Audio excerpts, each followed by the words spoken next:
The night Celeste Vaughn collapsed on a cold marble floor, she had 3 bodyguards on payroll, 2 assistants on call, and a father who owned half of Chicago. Not one of them was there. The only person who stopped was a man paid $11 an hour to mop the hallways they walked through without looking down. He didn't know who she was. He just knew she was shaking, burning up, and terrified. And he made a choice that was going to cost him everything. The call had come in at 11:47 p.m., which was the kind of timing that made Mason Reed exhale through his nose and reach for his coffee thermos before he even read the details. Floor 36, Executive Wing. Someone had left a glass of water on a filing cabinet, and it had sweated through the night and dripped onto the carpet in a thin brown ring. That was the whole problem. A water ring on a carpet that cost more per square foot than Mason made in 2 days. He loaded the cart, checked his supplies, and took the service elevator up. The building was different at night. That was something nobody in the daytime ever understood, the way a place changes when the lights get dimmed to 60% and the foot traffic stops and the only sound is the low hum of the HVAC system, moving air through 38 floors of empty offices. Mason had worked the overnight shift at Vaughn Tower for 4 years, and he knew this building the way you know a neighborhood you've lived in your whole life. He knew which elevators ran slow, which hallways always smelled faintly of someone's takeout, no matter how many times he mopped, which offices belonged to people who left their desks clean, and which belonged to people who left coffee cups like monuments to their own importance. Floor 36 was executive territory. Different carpet, different lighting, different air somehow. Cooler, quieter, like even the oxygen up there understood it was supposed to behave. Mason fixed the water ring in 4 minutes. He was back on the cart, headed toward the service elevator, when the storm hit the windows. He stopped moving. It wasn't just wind. The sound was wrong, low and sustained and mean, the kind of pressure that makes old buildings talk. He crossed to the window at the end of the corridor and looked out, and what he saw made something tighten in his chest. The snow was coming sideways, full horizontal. The streetlights 36 floors below were barely visible through the white. He'd checked his phone before his shift started, and the forecast had said, light accumulation, possible wind advisory, which in Chicago in February meant anything from a nuisance to a genuine catastrophe, and tonight it was clearly running toward the second option. He thought about his son. Dominic was 8 years old and was sleeping at Mason's neighbor's apartment 3 blocks away.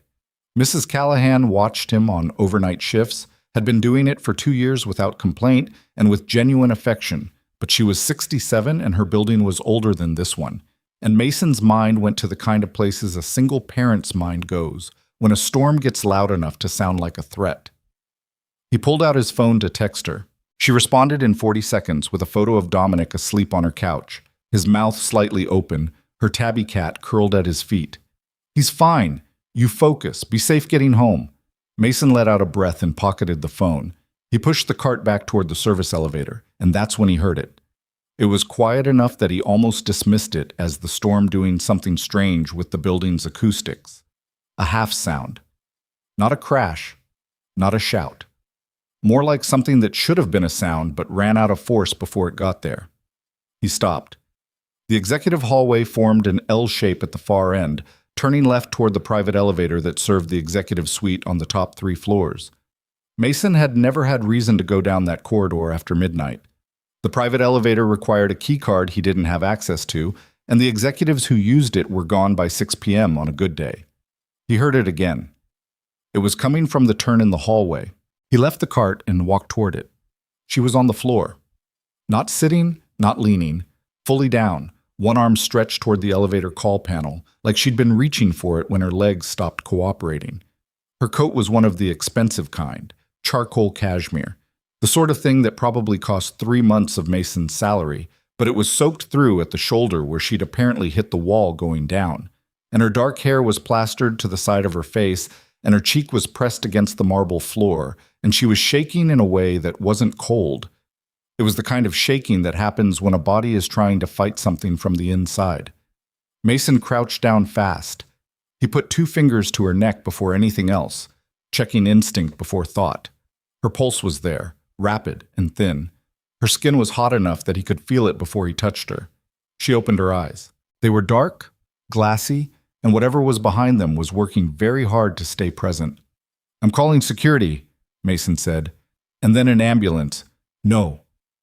Her voice was barely a voice. "Don't. Please don't. You're sick. You need... Please." She grabbed his wrist. Her grip was weak, but her eyes focused on him with something close to desperation. "Not security. Not... Please. Don't call anyone." Mason sat back on his heels and looked at her.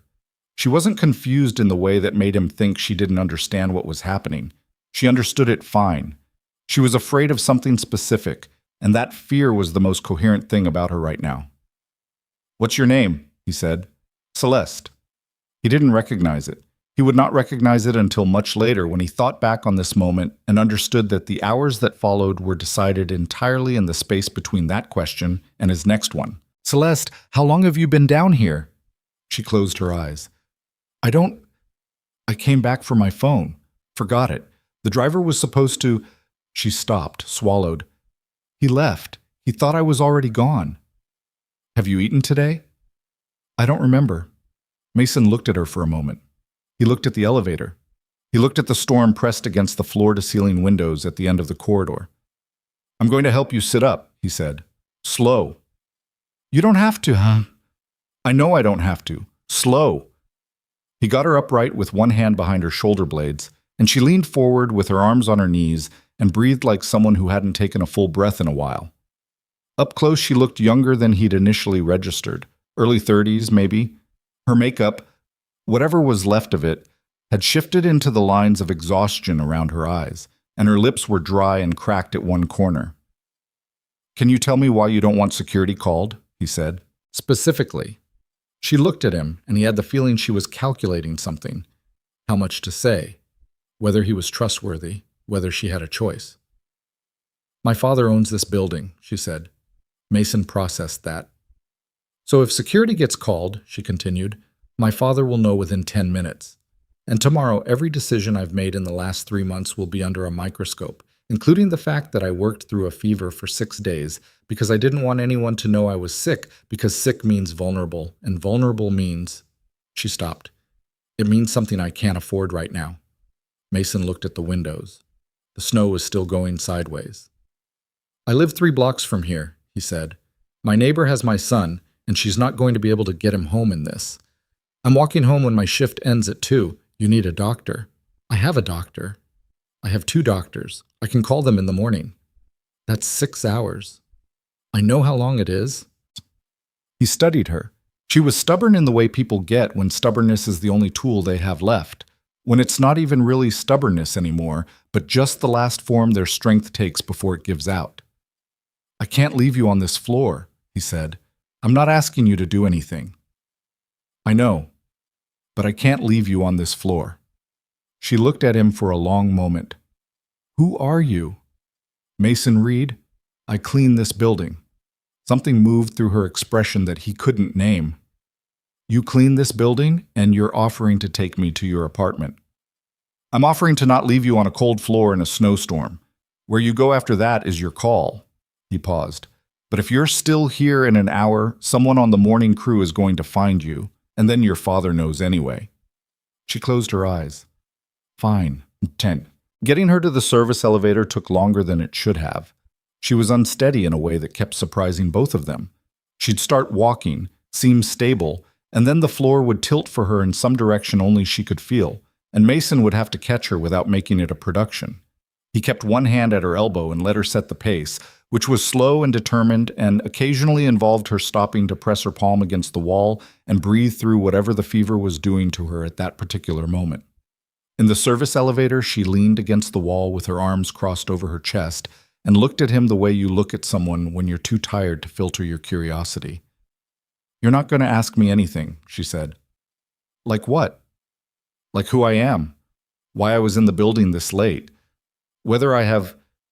She stopped, seeming to lose the thread.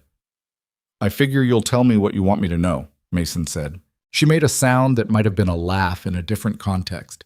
"That's a strange approach for someone in your position." "My position's pretty simple. You needed help. I'm helping." "Most people want something for that." I want to get home before the storm gets worse, he said. That's about it. She looked at him like she was waiting for the second half of the sentence. It didn't come. The lobby was empty. Outside the glass doors, Chicago in February at 1:15 in the morning looked like the end of something. The wind was throwing snow in long, flat sheets across the plaza, and the few cars on the street were moving at the speed of people who had somewhere to be and were no longer confident they'd get there. Mason had done this walk hundreds of times. He knew every crack in every sidewalk between the tower and his building on West Monroe, knew which corners funneled the worst wind, knew that the stretch past the parking garage was the longest 300 feet in the city when the temperature dropped below 20. He had not done it with someone running a fever who was also, now that they were standing under the lobby lights, clearly not used to walking anywhere in the cold. He gave her his scarf. She looked at it. It's not cashmere, he said. I wasn't. She took it. Thank you. Outside was brutal. The wind hit them the second the door opened, and Celeste made a sound through her teeth that was the most honest thing he'd heard her say yet. Mason kept his body between her and the worst of it where the street allowed, and they walked fast with their heads down, and she didn't complain once, which he registered without comment. 3 blocks, 11 minutes. It felt longer. His apartment was on the 4th floor of a building that had been a decent address 40 years ago and had since settled into respectable plainness. The hallway smelled like someone's dinner from 2 floors up. The carpet was old but clean. The elevator sometimes worked. Tonight, it didn't. Stairs, Mason said. Celeste looked at the stairs. The stairs looked back. 4th floor, she said. Yeah. Of course. She made it up with one hand on the railing and Mason one step behind in case she needed it. She didn't ask for help, and he didn't offer it again. By the second landing, her breathing had gotten more effortful, but she kept moving with the kind of jaw-set determination that suggested stopping was simply not an option she was entertaining. His apartment was a 2-bedroom that he'd spent 3 years making into something that actually looked like people lived there. Not a showplace, nothing close to it, but real. Dominic's drawings were taped to the refrigerator. A half-finished model airplane sat on the coffee table with instructions spread beside it. The bookshelf by the window had 2 shelves of Dominic's chapter books mixed in with Mason's own, a mix that had stopped being organized and started being just the way things were. He turned the heat up, got her to the couch, and went to the closet for the spare blanket. "Bathroom's down the hall," he said when he came back. "I'll get you some water and something to eat. When's the last time you had a full meal?" "I had a protein bar this morning." "That's not a full meal." "I'm aware." He went to the kitchen. He heard her moving down the hallway and the bathroom door closing, and he put on water for tea and looked at what was in the refrigerator with the realistic eye of someone who shops for an 8-year-old and himself and tries to make the budget last the week. He made toast with butter, sliced an apple, filled a glass of water, and set a mug beside it with the tea steeping. She came back looking marginally more assembled than she had in the hallway. She'd washed her face, her hair was pulled back. Without the makeup and the coat and the executive floor version of herself, she looked more like a person and less like an event. She sat down at the kitchen table and looked at the toast. "Eat it," Mason said. "I know." She ate. He sat across from her with his coffee and didn't make conversation, and she seemed to appreciate that. The wind went at the windows. The heat came up in the radiator with its usual series of complaints. She was halfway through the apple when she looked up at him. "I'm Celeste Vaughn," she said. He understood then. He'd been cleaning her father's building for 4 years. "Okay," he said. "You know who that is?" "I know who your father is." "And?" He shrugged. "And you're still sick, and it's still a snowstorm, and the toast is getting cold." She stared at him. Then she picked up the toast. "You're strange," she said. "I've been told. I mean that as... I'm not sure what I mean it as." "Eat the toast, Celeste." He set her up in Dominic's room because it was the warmer of the 2 bedrooms and had better blankets. He apologized for the rocket ship pillowcase. She said she didn't mind. He brought aspirin and water and told her to call out if she needed anything, and she said she would, and he was fairly sure she wouldn't. He slept on the couch. At 4 in the morning, he heard her moving and got up to find her in the kitchen doorway, holding the empty water glass and looking at the floor like she was having a conversation with herself that wasn't going well. "Refills in the fridge," he said. She looked up. "I thought you were asleep." "Light sleeper." He got up and filled her glass. "Fever still there?" She put the back of her hand to her forehead, a gesture that was almost childlike in its directness. "Less." "Good." He handed her the water. She stood there holding it and not going back to the room. He recognized the look. It was the look of someone too tired to sleep and too sick to think clearly and too proud to say they needed a minute. "Sit down if you want," he said. She sat at the table. He sat across from her, and neither of them said anything for a while. And the storm went on outside, and the apartment was quiet in the specific way that apartments get quiet at 4 in the morning when the rest of the building is asleep. "You have a son," she said. "Dominic. He's 8. "Where's his mother?"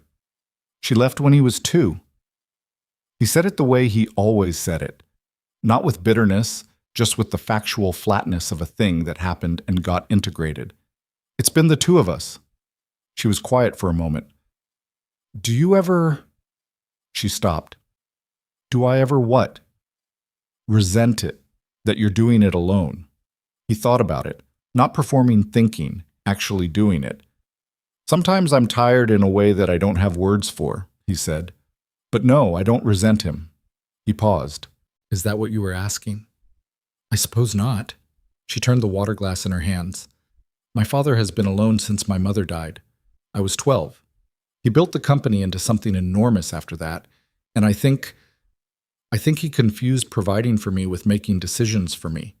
They're not the same thing." "No," Mason said. "They're not." "He loves me," she said, and it wasn't defensive. It was tired. He doesn't know how to love someone without also controlling what happens to them. That's a hard thing to be on the receiving end of. She looked at him. "You're easy to talk to." "I don't have an opinion about your life," he said.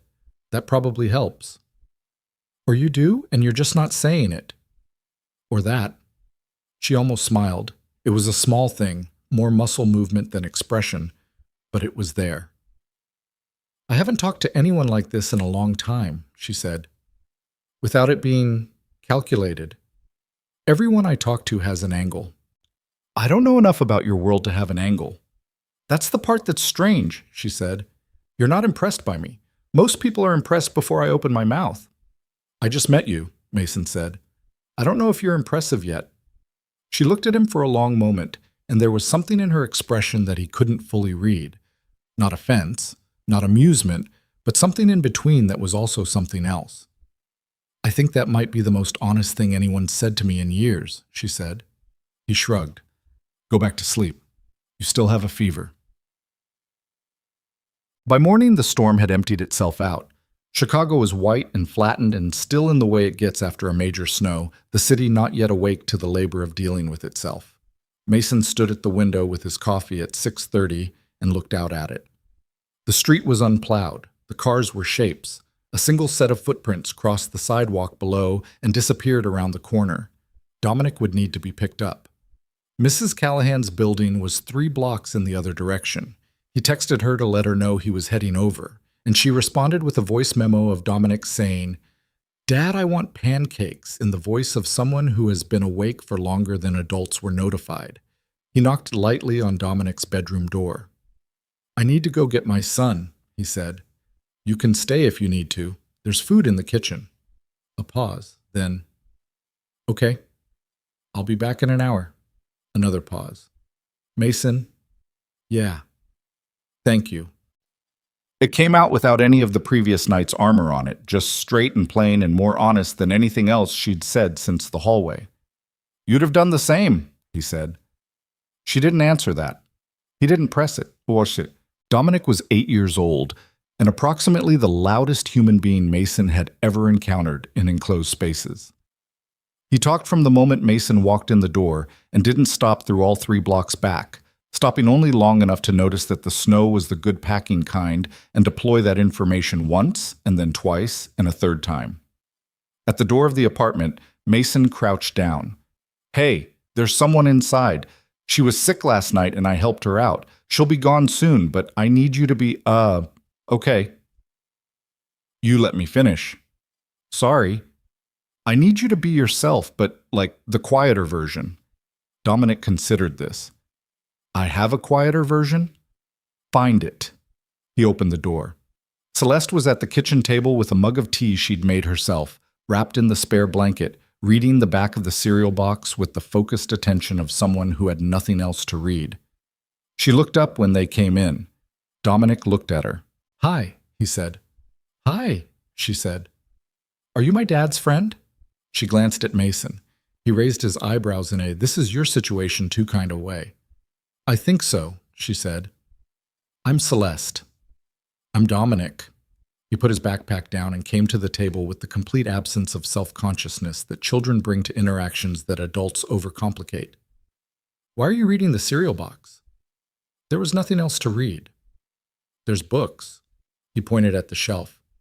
I didn't want to touch things that weren't mine. Dominic seemed to weigh this. That's polite, he said, with the tone of someone grading a performance. My dad says that too. You can use our stuff if you ask. Then can I borrow a book? He went to the shelf and came back with a battered copy of a chapter book that Mason recognized as Dominic's current obsession, a series about a 12-year-old who solved crimes in a small town. This one's good, Dominic said. But you have to start from the beginning of the series or it doesn't make sense. Is this the beginning? No, but the first 3 are at school. He looked genuinely regretful about this. Sorry. That's okay. I'll start here and figure it out.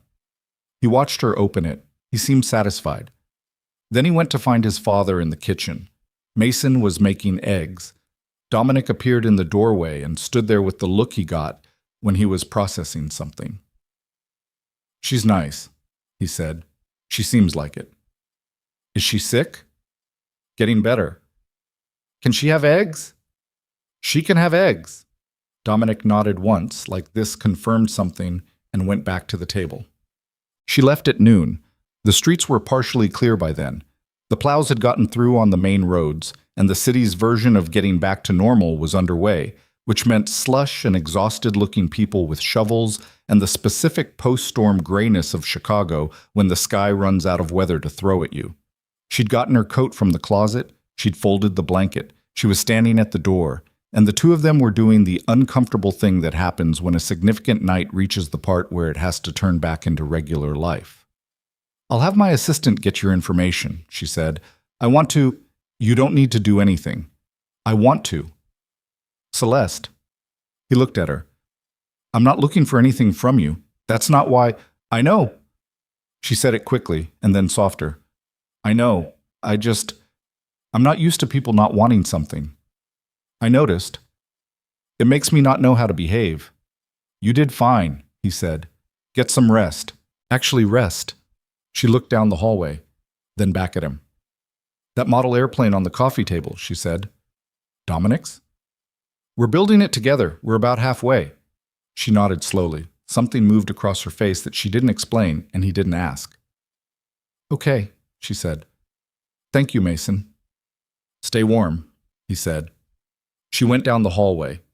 He heard her footsteps on the stairs, slow but steady, none of the unsteadiness from the night before. At the second landing, she paused, and he stood at the door waiting without knowing why, and then she kept going, and the street door opened and closed with a sound he felt more than heard. He stood at the window and watched her walk down the block, wrapped in the cashmere coat, his scarf still around her neck. He hadn't noticed until right then. She turned the corner and was gone. Dominic appeared at his elbow. She forgot to give back the scarf, he said. Yeah, Mason said. She did. He thought about the expression on her face before she left, the one she hadn't explained. He'd seen that look on people before, not often, but enough to know what it was. It was the look of someone who had just encountered something they didn't have a category for, and didn't know yet whether that was going to be a problem or a gift. He went back to the kitchen. The dishes needed doing. Dominic needed lunch. The model airplane wasn't going to build itself. The storm was over. The streets were coming back. Mason Reed had a Saturday and a son and a life that was modest and specific and fully his. And for the moment, that was all there was, and it was enough. He didn't know, standing there with the dish soap in his hand and Dominic singing something off-key in the living room, that the night he'd almost walked past a woman on a hallway floor was going to become the thing his life divided itself around. Before this. After this. He would think about that later. How much turns on nothing. A water ring on a carpet. A storm arriving 4 hours ahead of the forecast. The decision, made in about 2 seconds, to go toward the sound instead of away from it. He washed the dishes and let his son be loud. Outside, Chicago went about the business of becoming itself again. She returned the scarf on a Tuesday. Not by messenger, not through an assistant with a card attached and a fruit basket as the apology vehicle. She came herself, in the kind of weather that made the Tuesday feel like an afterthought the city had scheduled and then regretted. It was cold, but not brutal. The sky, the flat white of a sheet of paper held up to a light bulb, and Mason was coming off a double shift when he found her standing outside his building with the scarf folded over her arm and a paper bag from the diner 2 blocks over. He stopped on the sidewalk and looked at her. She looked back at him with the expression of someone who had rehearsed this and was already abandoning the script. "I brought food," she said, "because I didn't know how to just bring the scarf without it being strange." "So you made it less strange by also bringing food." "I thought it was better logic at the time." Mason took the bag. It was warm through the paper. He looked at it, then at her. She was dressed differently from the executive floor version of herself he'd encountered. Not casual exactly, but without the full armor of the woman who ran a company. Her hair was down. She had a coffee cup in her free hand that had a sleeve from the same diner. "How's the fever?" he said. "Gone. Completely." She said it like she was presenting evidence. "I saw my doctor Monday. I'm fine." "Good." He stood there for another moment, and she stood there, and the Tuesday went on around them. "You want to come up?" he said. "Dominic's at school." "You just got off a shift." "I know." He started toward the door. "Come up." On.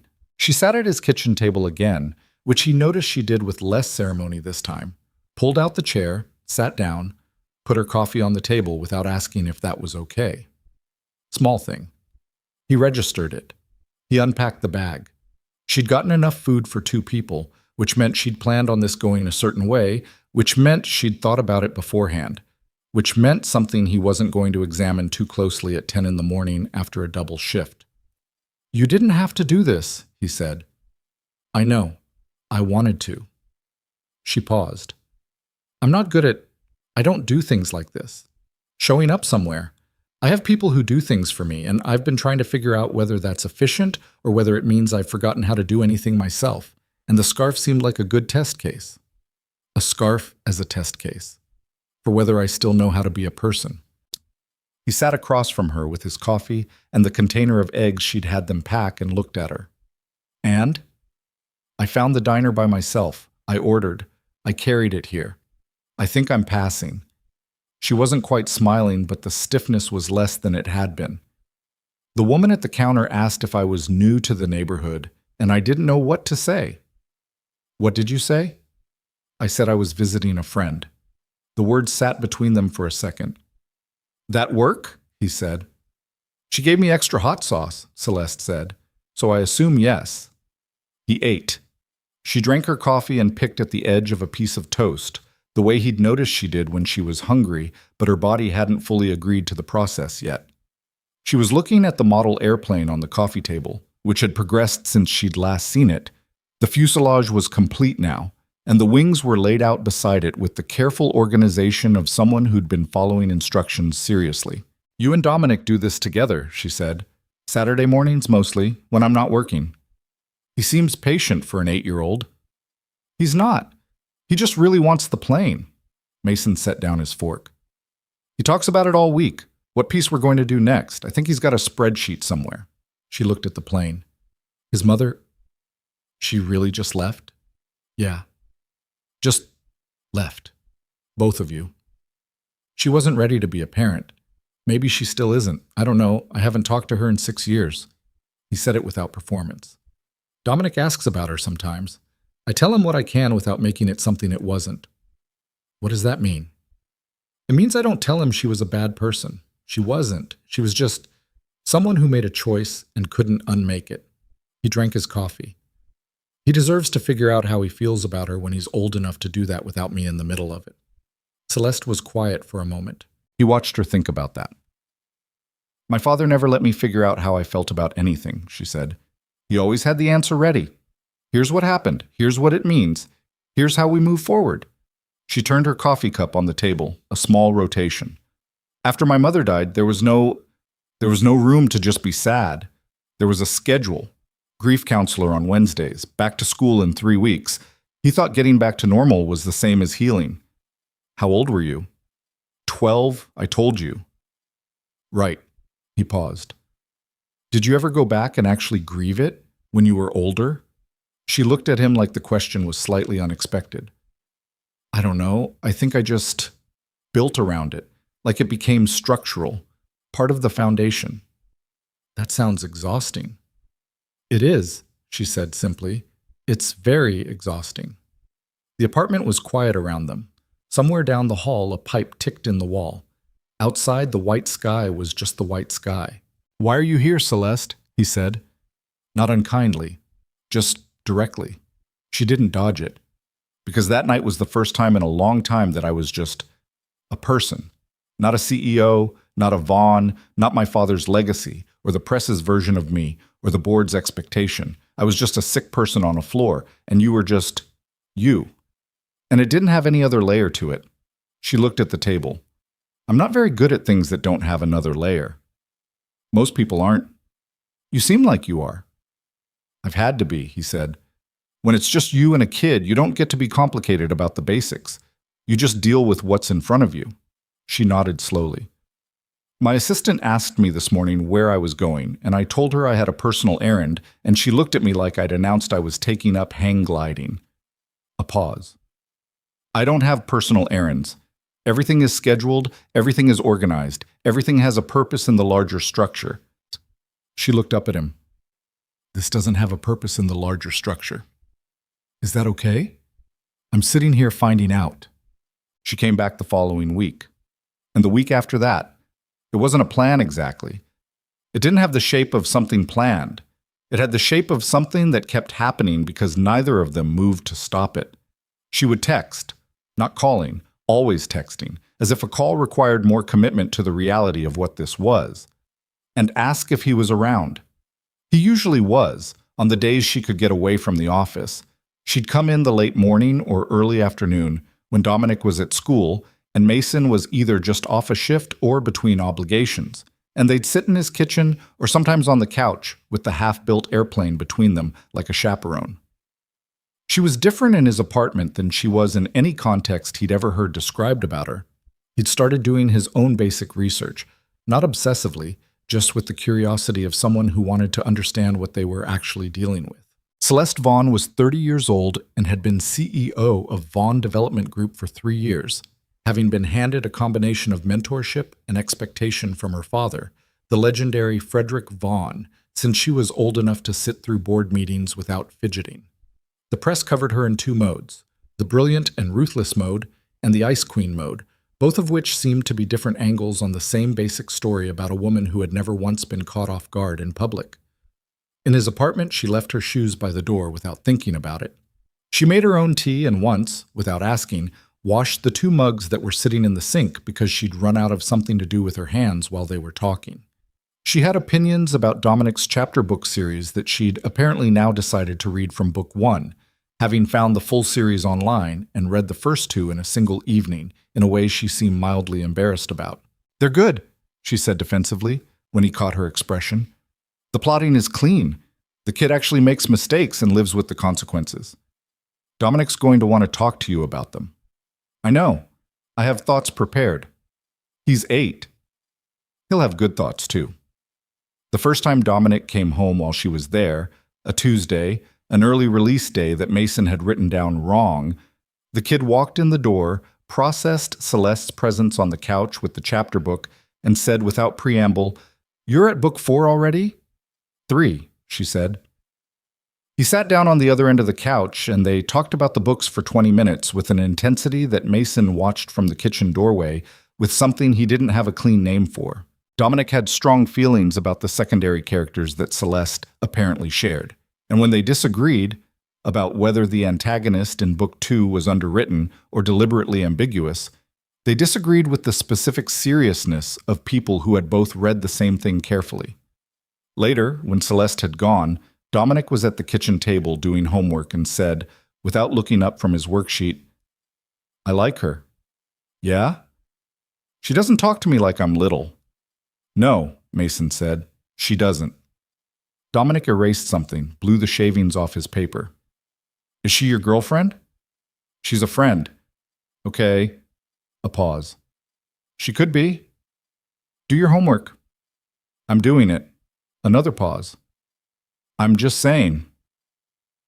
The complication arrived on a Thursday morning in the form of a man Mason had never met but recognized immediately by the way he walked into situations like he owned them, because in most situations he owned them. Frederick Vaughn was 61 years old and carried the physical authority of someone who had never needed to raise his voice to fill a room. He was tall, gray at the temples, and dressed in the way of men who have been wealthy long enough that their clothing has stopped being something they think about and started being something that simply happened correctly every morning. He arrived at Mason's building in a car that cost more than Mason's yearly salary and came up the stairs, someone had told him about the elevator, and knocked on the door at 9:45 on a Thursday. Mason had just come off shift. He was still in his work clothes when he opened the door. The two men looked at each other. "Mr. Reed," Frederick Vaughn said. "Not a question. I know who you are." A slight tilt of the head. Assessing. "May I come in?" Mason stepped back from the door. Frederick came in and looked at the apartment the way people look at things when they're trying very hard not to visibly assess them. He looked at the model airplane on the coffee table. He looked at Dominic's drawings on the refrigerator. He looked at the bookshelf with its mixed-up shelves and the worn couch, and the kitchen table where his daughter had been sitting on an increasingly regular basis, and something moved through his expression that wasn't quite what Mason expected. "Coffee?" Mason said. "Thank you, no." He turned from the refrigerator. "I'll be direct with you." "Please?" "I know my daughter has been coming here. I know what happened the night of the storm," she told me herself, "which is the only reason I'm having a conversation instead of taking other measures." He paused. "I want to understand what you want from this." "From what specifically?" "From her. From the situation." His voice was measured, but there was something underneath it that was less measured, a tension that had the flavor of a man who was afraid and was doing everything in his power not to show it. Celeste is in a vulnerable position. The company is in a sensitive moment of growth. She doesn't always recognize when she's being what? Frederick stopped. "Taken advantage of?" Mason said. The older man's jaw tightened. "I'm trying to be reasonable." "I think you're trying to figure out what I'm after, and I'm making that hard because the answer doesn't fit your model." Mason sat down at the kitchen table. He didn't invite Frederick to sit, not out of rudeness, but because sitting felt right and standing felt like performing something. "She came back because she wanted to. I didn't ask her to. I didn't contact her. I didn't find a way to make myself visible to her after that night. She found her own way here." "I understand that." "Do you?" Frederick looked at him. He looked at the kitchen. He looked at the model airplane again for a moment too long. "I have spent 30 years protecting my daughter," he said. "First from loss, then from people who saw what she represented rather than who she was. I have made mistakes in how I've done that. I know that. But the instinct itself it comes from a real place." "I believe you," Mason said, "but you should know that she doesn't experience it as protection." A silence. "What does she experience it as?" Frederick said. "You'd have to ask her." "I'm asking you." Mason looked at him steadily. "She experiences it as a cage, a comfortable one, but still a cage." He kept his voice even. "She showed up at my door to return a scarf. She didn't tell anyone she was coming. She ordered her own coffee and carried it herself, and told me it was the first time in a long time that nobody needed anything from her. He paused. "I don't know what to tell you about your intentions, but that's what's been happening." Frederick was quiet for a long moment. He was looking at his hands, or at the table, or at something neither of them could see. "You don't want anything from her," he said finally. "Not a question this time." "I like her," Mason said. "I think she's a real person underneath all the other stuff. That's it. That's it. That's it." Frederick stood. He buttoned his jacket, a gesture that seemed involuntary, returning himself to the version of himself that operated in the world. "I'm going to be honest with you in return," he said. "I don't know what to make of you. I came here expecting something specific, and you haven't given me that." "I noticed. I'm not going to pretend I'm comfortable with this. You don't have to be." He nodded once, sharply, like a decision had been made that he hadn't fully processed yet. He went to the door, stopped with his hand on it, and looked back at the apartment one more time. "She used to build models," he said. "When she was young, before the company took everything. She was good at them." He looked at the airplane on the coffee table, then at Mason. "I'd forgotten that." He left. Mason sat at the table for a minute. Then he got up, poured the coffee he'd made for himself and not offered to the man who'd just left, and drank it standing at the window watching the car pull away from the curb below. He called Celeste that afternoon. She picked up on the second ring. "He told me he was going," she said, before he could say anything. "I couldn't stop him. I'm sorry." "You don't need to apologize." "I should have warned you." "Celeste." He leaned against the counter. "It's fine. He asked his questions, I answered them." A pause. "What did he ask?" "What I wanted from you." "And?" "I told him I didn't know how to want something from a person I was still figuring out." Another pause. Longer, this time. That's an honest answer." It seemed like the right one. He doesn't stop. When he decides someone is a risk, she exhaled. "He'll find a way to make things difficult. He always does. He'll frame it as protection." "Celeste?" "What?" "I've been dealing with difficult for a long time. I'm not going anywhere." She was quiet on the other end. He heard something in the background of her end, the low noise of her office, or maybe traffic through a window, the specific ambient sound of a life lived in an entirely different register than his. "You shouldn't have to deal with it," she said finally. "Probably not. But here we are." "Here we are," she said, and her voice had lost the tautness it had carried at the start of the call. The photograph happened on a Friday.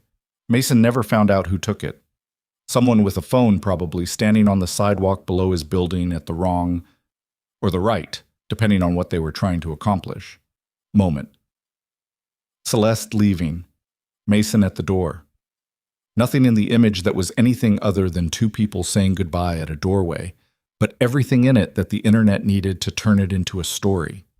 It was Dominic who found it first, on the tablet he used for homework, because his classmate had texted him a link with an emoji he didn't understand, and he came to Mason on Saturday morning with the tablet and a look of profound confusion.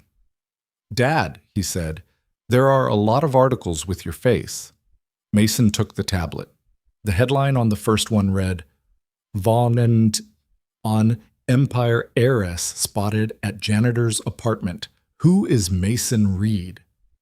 Below it was the photograph, grainy and slightly overexposed, but identifiable. Below the photograph was a paragraph of speculation that Mason read once and then stopped reading. He put the tablet down. "What's a janitor?" Dominic said. "It's what some people call what I do. It's not usually meant nicely." Dominic processed this. "That's rude." "Yeah." "Is Celeste in trouble?" "I don't know yet." His phone was already going. A number he didn't recognize, then another. He turned it face down on the counter and looked at his son, who was looking at the tablet with the focused expression of a child trying to understand something adults were doing. "Hey," Mason said. Dominic looked up. "This is going to be a weird couple of days. People might say things. At school, online, wherever. I need you to know that none of it is about you, and none of it changes anything at home, okay?" Dominic thought about it. "Is Celeste going to stop coming over?" "I don't know." "I don't want her to." "I know."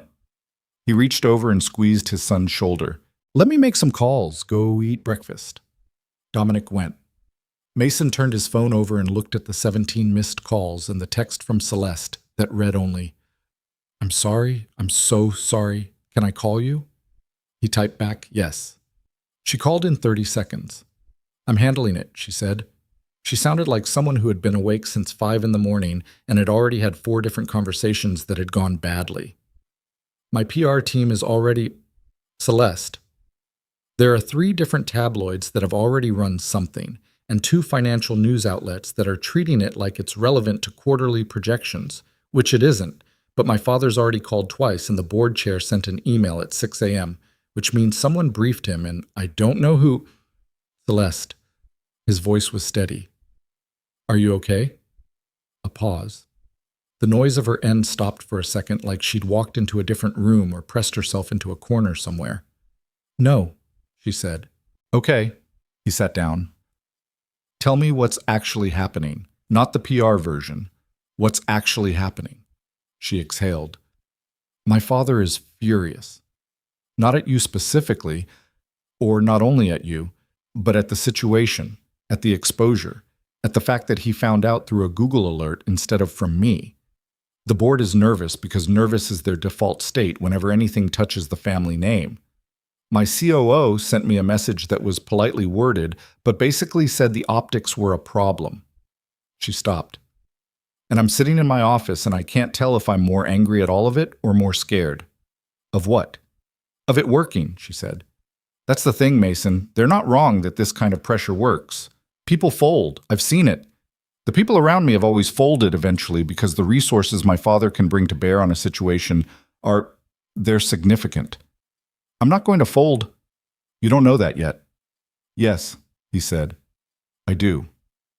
She was quiet again. When she spoke, her voice was different, quieter and less executive. "My COO used the phrase janitor boyfriend in his message, in quotes, like that." "Did he?" "Like it was a category, like you were a type of problem with a known solution." A pause. "I'm sorry, I don't know why I'm telling you that." "Because it's the kind of thing that matters," Mason said. "And you don't have enough people in your life you can just say the thing that matters to." A long silence. "The board is going to push me to release a statement." "About what?" "About us. The nature of the—" She stopped. "About whether it's a relationship or not. About what you are in my life." "What do you want to say?" "Well," he said, "I want to say it's none of their business." "Then say that." "It's more complicated." "It always is," he said. "But what do you want to say?" She didn't answer right away. He listened to her breathe for a moment, and to the sound of her office behind her, and to the very distant quality of a woman who had grown up making every decision in the context of what it would cost her, and was sitting with a question that didn't have a cost she could calculate. "I want to say you're my friend," she said. "That you did something kind when you didn't have to, and I came back because I wanted to, and the rest of it is my own life, which I'm allowed to have." "That sounds right to me." "It's not enough for the board." "Probably not, but it's the truth." He paused. "And Celeste, you should know that I'm not going to make this harder for you. If you need to step back, or if the pressure gets to a level where—" "Don't," she said. "I'm just saying. Don't offer me an exit. I have enough people offering me exits. I'm not taking one." He was quiet for a second. "Okay," he said. "Okay, what?" The wave of coverage lasted 9 days. It was uneven in its intensity. Some days quiet, one day terrible. Most days a background noise that Mason could manage if he didn't look too hard. His coworkers at Vaughn Tower split into 3 camps: the ones who found it funny and treated him like a celebrity, the ones who were worried on his behalf and said so in low voices, and the ones, fewer than he'd expected, who seemed genuinely uncomfortable, like his private life had become a kind of liability for the whole building. His supervisor called him in on day 4. Her name was Patrice, and she was a woman who had been managing overnight cleaning crews for 12 years with the steady practicality of someone who had seen everything twice and was rarely surprised. She closed the office door. "You're not in trouble," she said before he could say anything. "But I need to know from you what the actual situation is. Not the internet version." He told her. The short version, the storm, the fever, the past few weeks. She listened without interrupting, and when he finished, she sat with it for a moment. She comes to your apartment voluntarily. Yes. And Vaughn, the father, he came to see you. Yes. And you're still employed, she said, which means either he decided you're not a threat or someone higher up than me is waiting to see how this develops. Probably the second one, Mason said. Yeah. She folded her hands on the desk. I want to tell you to be careful, but I think you already know that. I do. I also want to tell you, she stopped. Look, what you did that night, bringing her somewhere safe instead of just calling it in, I would have done the same thing. Any decent person would. Don't let the coverage make you feel like you did something wrong. He nodded. But watch your back, she said. Because you're a good worker and I don't want to lose you because some board member decides the optics are inconvenient. He went back to his cart. His shift was in 20 minutes. The building was the building, floors to clean, glass to wipe, the overnight quiet waiting for him. He thought about Celeste in her office, navigating the pressure of a world that wanted her to perform a certain kind of certainty, and about Dominic at school who had come home on day 3 and told Mason that a kid in his class had shown him an article and he'd said, "My dad's a good person," and walked away, which was not exactly how Mason would have handled it, but also wasn't wrong. He thought about Frederick Vaughn looking at the model airplane on the coffee table and saying she used to build models when she was young and seeming, in that moment, like someone who had made so many calculated decisions that he'd forgotten the cost they extracted. He thought about a woman on a cold marble floor, asking him not to call anyone, and a choice made in 2 seconds that had turned into something neither of them fully understood yet. The night shift started. Mason went to work. The rent increase notice was slipped under his door on a Monday. Mason found it at 6:15 in the morning, still in his work boots, coming off the overnight shift with the specific emptiness behind his eyes that only happens after the 4th consecutive night of bad sleep. He picked it up off the floor, the way you pick up something you already know is going to be a problem before you read it, some animal instinct firing ahead of comprehension. $240 more per month, effective in 30 days. Signed by a property management company he didn't recognize, not the company that had managed the building for the 3 years he'd lived there, but a new name on the letterhead, crisp and corporate and entirely unfamiliar. He stood in the hallway and read it twice. Then he went inside, put on coffee, and sat at the kitchen table with the notice in front of him while the coffee brewed and the apartment woke up around him in its usual small ways. The radiator, the building settling, Dominic's alarm going off down the hall, and immediately being silenced by the hand of a child who had learned to hit snooze with the efficiency of long practice. $240 was real money. It was the difference between the budget working and the budget not working, and Mason was not a person who carried cushion. He covered what needed covering, put a little away when he could, kept the emergency fund at a level that would handle 1 bad month, but not 2. He thought about the timing. Then he thought about it again, more specifically, in the way you think about something when the answer you're arriving at is one you'd rather not arrive at. The photograph had run 11 days ago. He got up and poured his coffee. Dominic emerged from his room at 7 with his hair doing the thing it did in the morning, where one side was flat and the other had a single spike that no amount of water ever fully defeated. He got his cereal, sat across from his father, looked at the notice on the table. What's that? Rent's going up.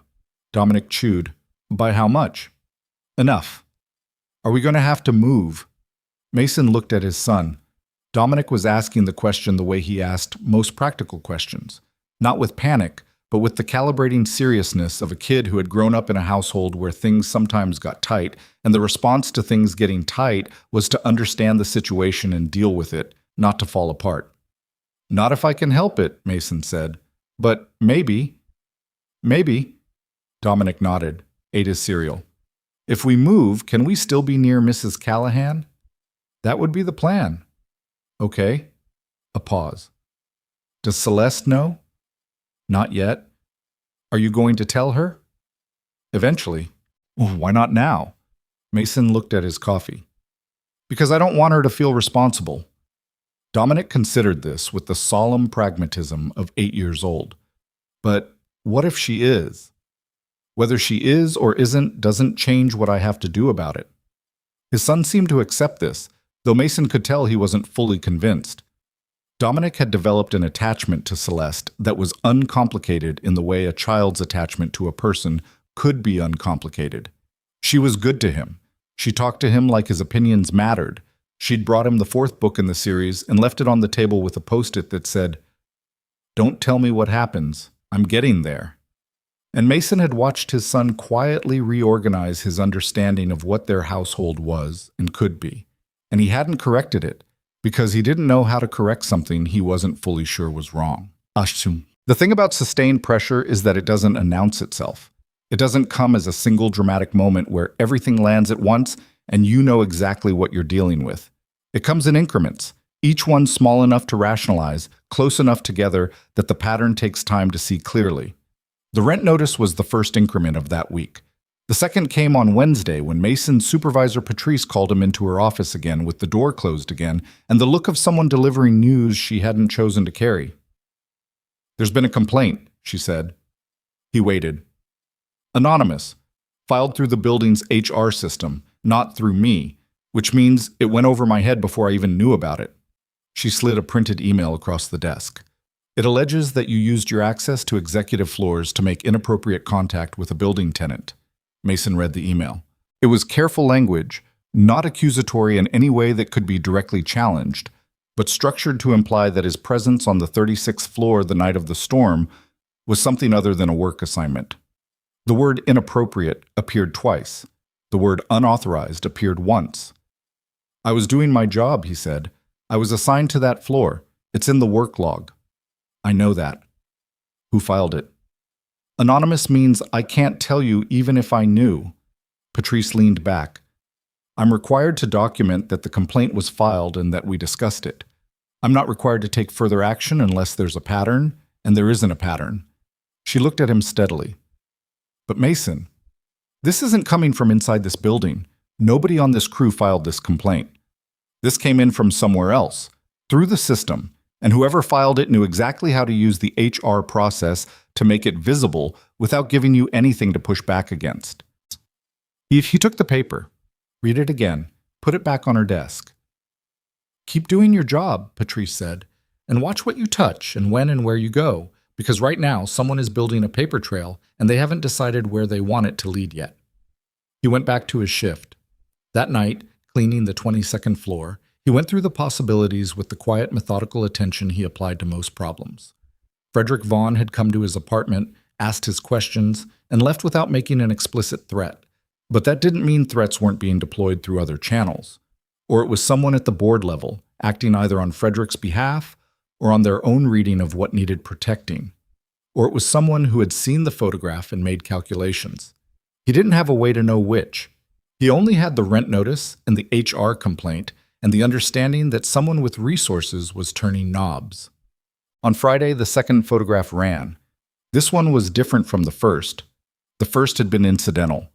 Two people at a doorway, ambiguous in the way that incidental photographs are ambiguous, requiring the caption to supply the story. The second had been taken through the window of a coffee shop 3 weeks earlier, on one of the days Celeste had come by, and they'd stopped on the way back from picking up Dominic at school and gotten hot chocolate, because Dominic had asked 3 times, and the third time had included the kind of face that made refusals difficult. It was a photograph of the 3 of them at a corner table. Dominic with his hot chocolate, Celeste with her tea. Mason turned slightly toward his son, saying something. And Celeste, this was the part that made the photograph different from the first one. Celeste was laughing. Not the controlled public version of a smile that appeared in her press photos. Actually laughing, head tilted, eyes nearly closed, in the specific way that only happens when something catches you off guard and your face doesn't have time to prepare. The caption under it read, "Vaughn, CEO's Mystery Man, and His Son." The article below was 340 words that managed to imply, without stating directly, that Mason was a calculated operator who had engineered access to Celeste Vaughn through a fabricated emergency and was now systematically inserting himself and his child into her life. Mason read it once. Then he called Celeste. She picked up on the first ring. "I've seen it," she said. "Dominic's in it." "I know. I'm sorry. Mason, I am so—" He doesn't know yet. I need to tell him before someone at school does. Of course, yes. Her voice was controlled, but he could hear the effort that control was costing her. My PR team wants to respond. They're drafting something. What kind of something? A statement clarifying the nature of our relationship, confirming that the storm incident was genuine, addressing the implication that she stopped, that you staged anything. And what does your board want? A pause. Celeste, they want me to distance myself from you, she said. Flat. Publicly, cleanly. The phrase my COO used was, before this affects the quarterly call. And your father? My father called me at 7 this morning and spoke for 20 minutes without once asking me how I was doing. Another pause. He's not against you, Mason. I don't think he is. But he's scared in the way powerful people get scared when they can't control a situation. And when he's scared, he reaches for the tools he knows how to use. Money and pressure. Yes. He stood at his window looking out at the street below.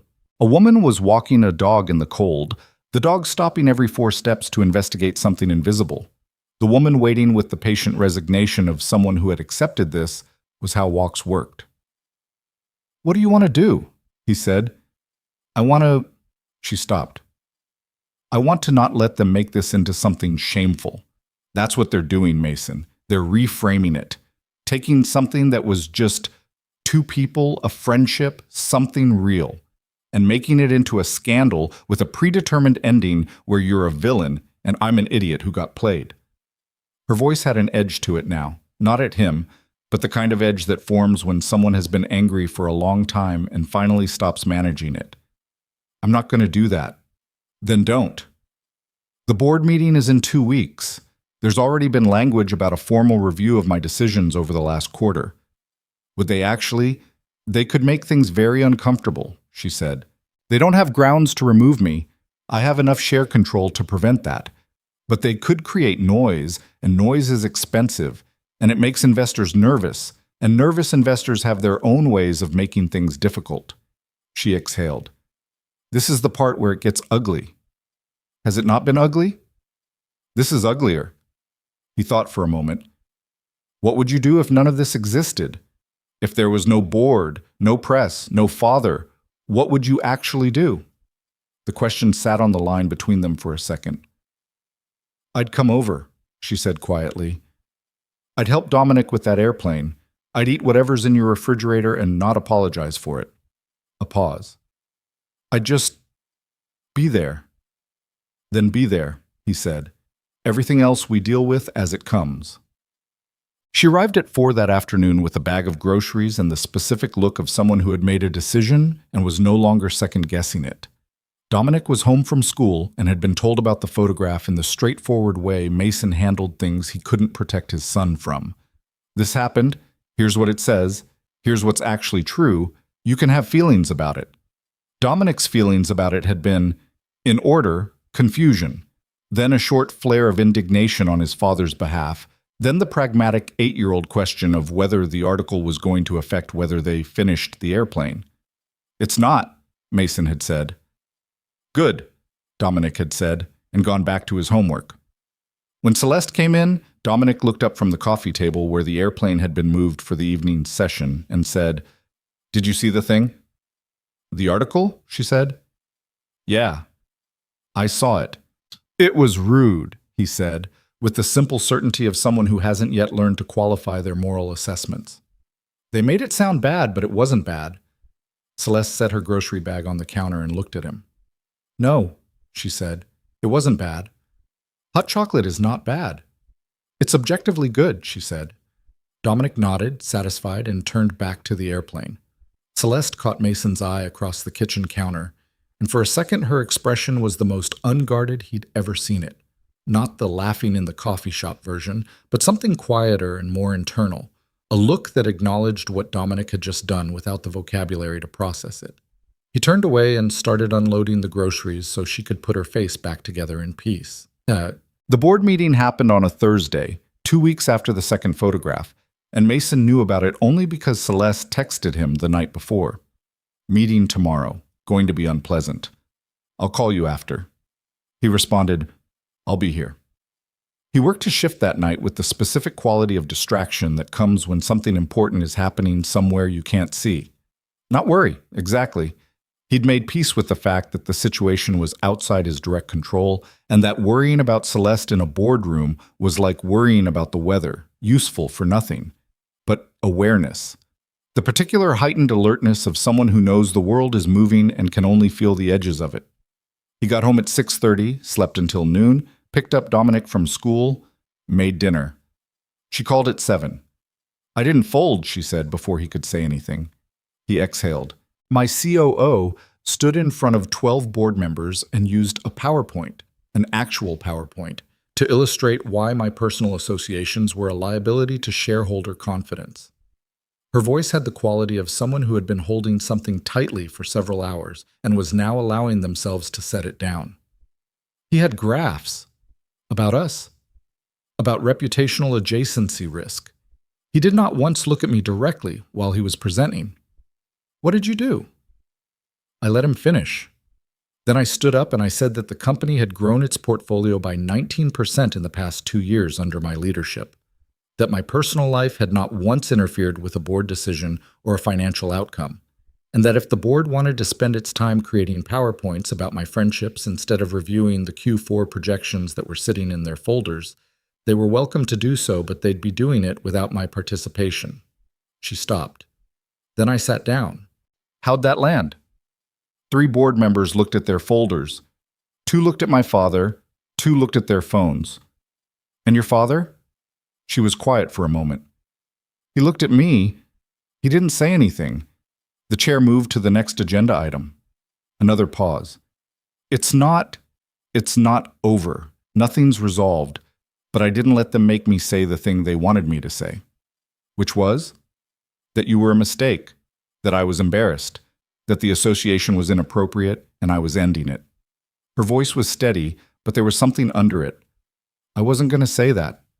"No," he said. "I know. The COO is going to keep pushing. My father is going to... I don't know what my father is going to do. He's harder to read than he used to be." She exhaled. Someone leaked the agenda to a financial blog before the meeting even started, which means there's someone in that room feeding information outside, and I don't know who, and that's a different problem I have to solve separately. "That's a lot," Mason said. "It's a lot," she agreed. "How was your day?" The question was so ordinary against everything that had preceded it that he actually paused for a second. "We finished the wings," he said, "on the airplane. Dominic wants to paint it tomorrow." She made a sound that was close to a laugh. "What color?" "He's arguing for red with blue detail. I'm arguing for accuracy to the actual model. We have reached an impasse." "Red with blue detail sounds correct," she said. "Don't take his side." "I'm not taking sides. I'm stating an objective design preference." He leaned against the counter. Outside, the March night was cold, but not cruel. The kind of cold that Chicago does in the slow transition between winter and not winter. A temperature that promises nothing, but also stops actively threatening. He'd been in this apartment for 3 years and knew the sound of every particular wind against every particular window. And standing here with the phone to his ear and his son's music drifting from the bedroom, he felt the specific weight of a life that was entirely his. Not comfortable, not easy, not decorated. Just real and present and worth something. "Celeste," he said. "Yeah." "You know this is going to keep going." "I know. And I'm still not going to fold." She was quiet for a moment. "I know that too." Another pause. "That's the part it's not something I know how to categorize. People fold. I've watched it happen my whole life. My father applies pressure and things change shape. But you just don't. Because none of the pressure is attached to anything real," he said. "They can raise my rent. They can file an HR complaint. They can put my face in an article and call me a problem. None of that changes what actually happened or who I actually am." "You make it sound simple." "It is simple. It's not easy, but it's simple." She seemed to sit with that. "I've been thinking about what you said, about my father confusing protecting me with deciding for me." A pause. "I think he knows it." I think he's known it for a long time, and he doesn't know how to stop doing it because the doing of it is the only way he knows how to be in relationship with me. It's not malice, it's limitation. That's a generous read.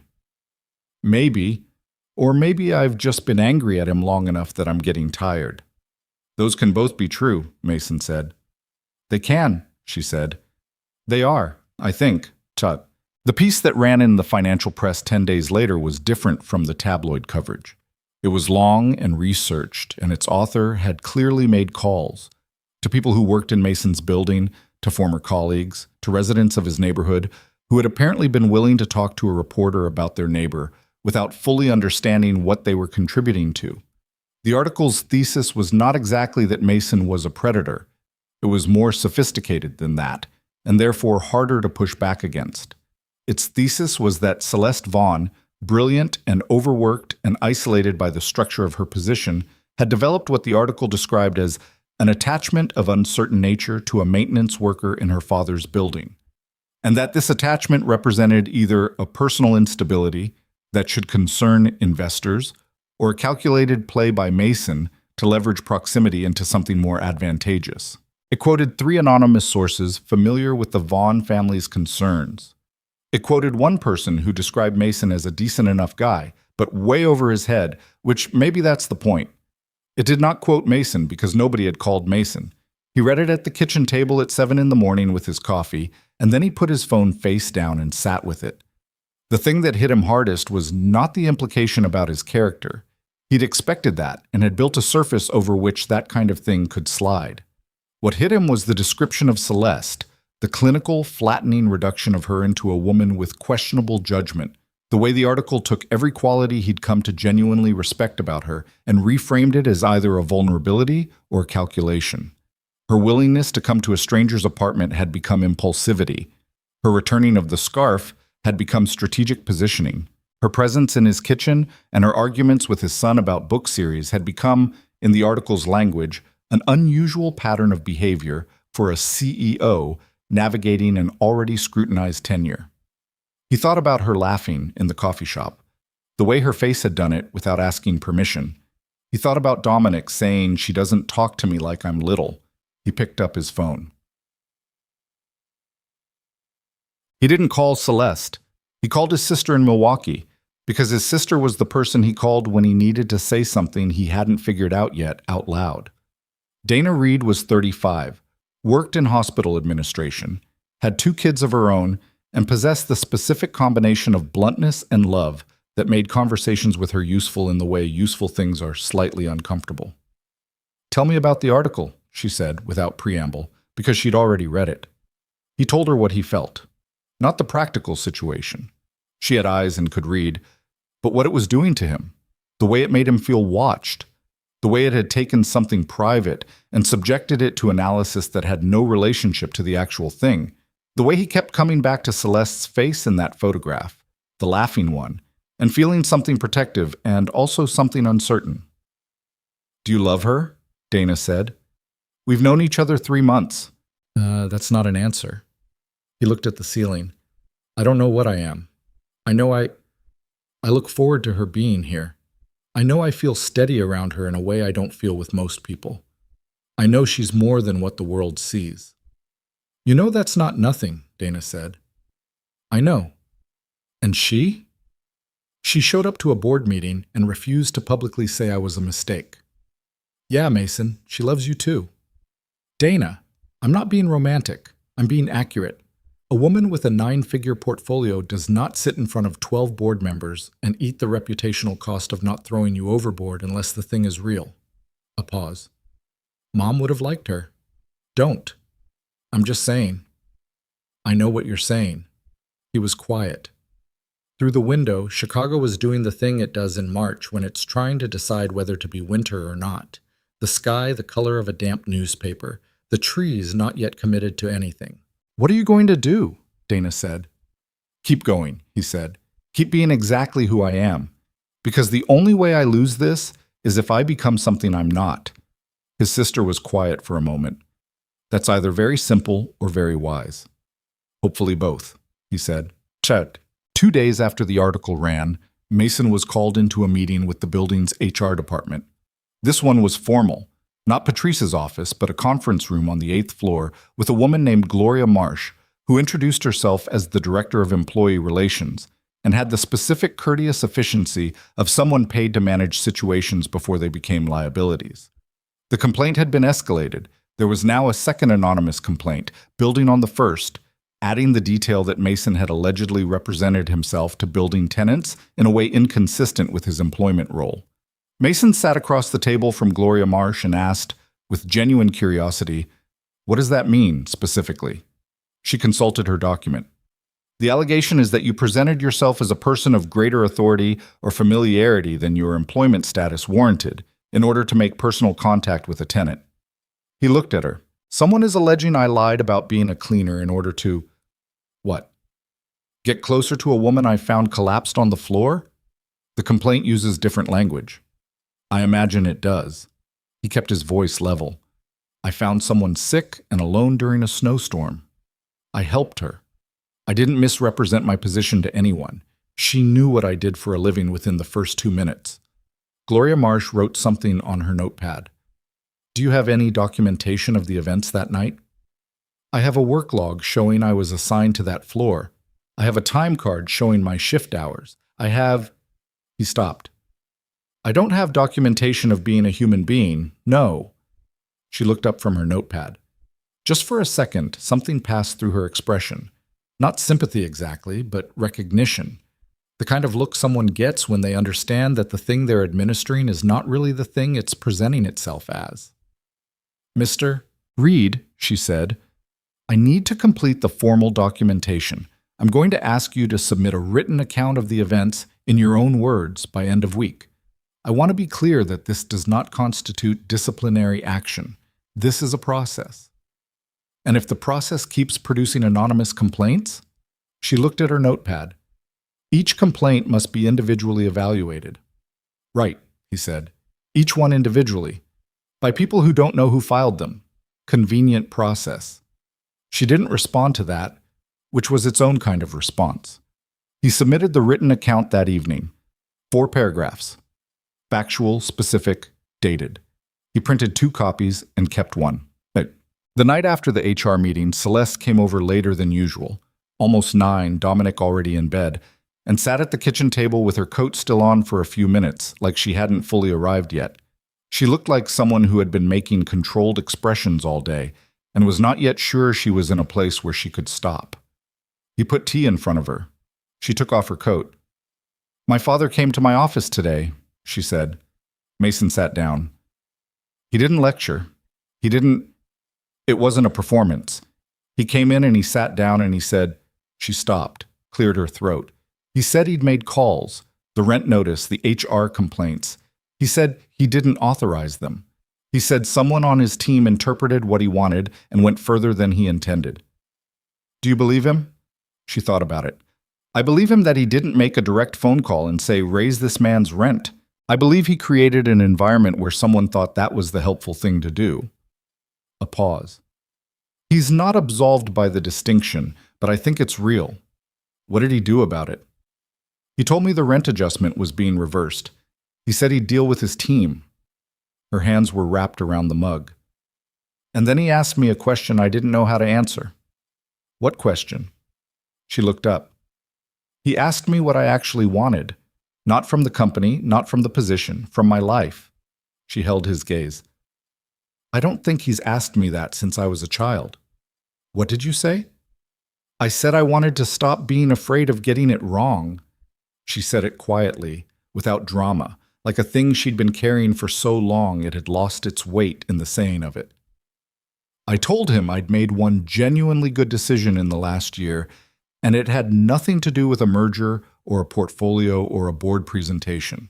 I told him I helped someone once and they helped me back and it turned into something real, and I wasn't willing to let the institution of our family business decide what that was worth." Mason was quiet. "He didn't say much after that," she said. "He just sat there. And then he said okay." She looked at her tea. "Just okay, like he was, I don't know, processing." "Sometimes okay is enough," Mason said. She looked at him. The kitchen was quiet around them, the building doing its nighttime sounds, the street below sending up the distant low noise of the city, not fully sleeping. She looked tired in the real way, not the managed way, and also somehow less contained than she usually allowed herself to be in his presence, as though something in the day had worn through the last layer of practiced composure and left just the person underneath. "I'm scared," she said. It came out simply, without apology. "I'm not scared of my father, and I'm not scared of the board. I'm scared of wanting this and then losing it anyway. I'm scared of the version where I hold on and it destroys things for you and Dominic and I can't undo it. Celeste, I know what you're going to say. Then let me say it anyway." He leaned forward slightly. "You didn't create this. You can't undo it by stepping back. And whatever comes at me, I'd rather deal with it while you're in the picture than have everything be completely undisturbed and not have—" He stopped. She watched him. "Not have what?" she said. He looked at her. The honest thing and the careful thing were the same thing here, and he'd always chosen honesty when they converged. "Not have you around," he said. "That's all." She looked at him for a long time. Then she looked at her tea. The quiet between them had a different quality than it usually did. Not comfortable exactly, but weighted with something they'd both acknowledged without directly addressing. The kind of thing that changes the air in a room without anyone opening a window. "The airplane's finished," she said finally. "Painted and everything. It's on Dominic's shelf." "Red with blue detail?" "Red with blue detail." She nodded slowly. I told you. You and Dominic can be smug together." She almost smiled. It was the small version, the real one, the one that happened before her face decided whether it was appropriate. "I'd like that," she said. He got up to refill the kettle. Outside, March was still being March, ambivalent and cold and full of weather it hadn't committed to yet. The city was out there doing what cities do at 9:15 on a weeknight, people moving through their lives in all directions. Mason stood at the stove and felt the specific reality of the room behind him. A woman he hadn't expected at his kitchen table. A son asleep down the hall who had called her a friend with the complete confidence of a child who has not yet learned to doubt his own instincts. A household that had started as two and was, without any formal declaration, becoming something else. He didn't name it yet. He didn't need to yet. He just stood there while the kettle heated and let it be real. The reversal of the rent increase arrived in the form of a letter. Same letterhead as the first one. Same corporate font. The kind of document that communicates nothing about the human decisions that produced it. Mason read it, put it in the same folder as the original notice, and went to make Dominic's lunch. He didn't tell Celeste it had arrived. She already knew.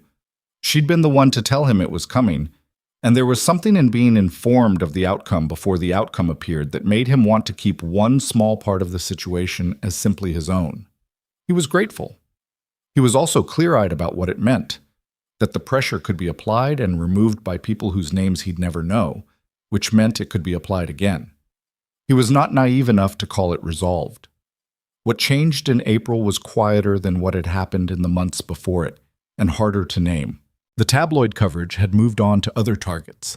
There was always another photograph, another unlikely pairing, another story about power and its edges that the internet needed to process out loud. The financial press had filed its analysis and was waiting for a new data point. The anonymous HR complaints had stopped, which Patrice confirmed with a directness that suggested she knew more about why they'd stopped than she was positioned to say. The pressure didn't disappear. It subsided. Which was different, and Mason understood the difference. What filled the space the pressure vacated was something he didn't have a clean category for. He and Celeste had settled into a rhythm that had the texture of something real rather than something provisional.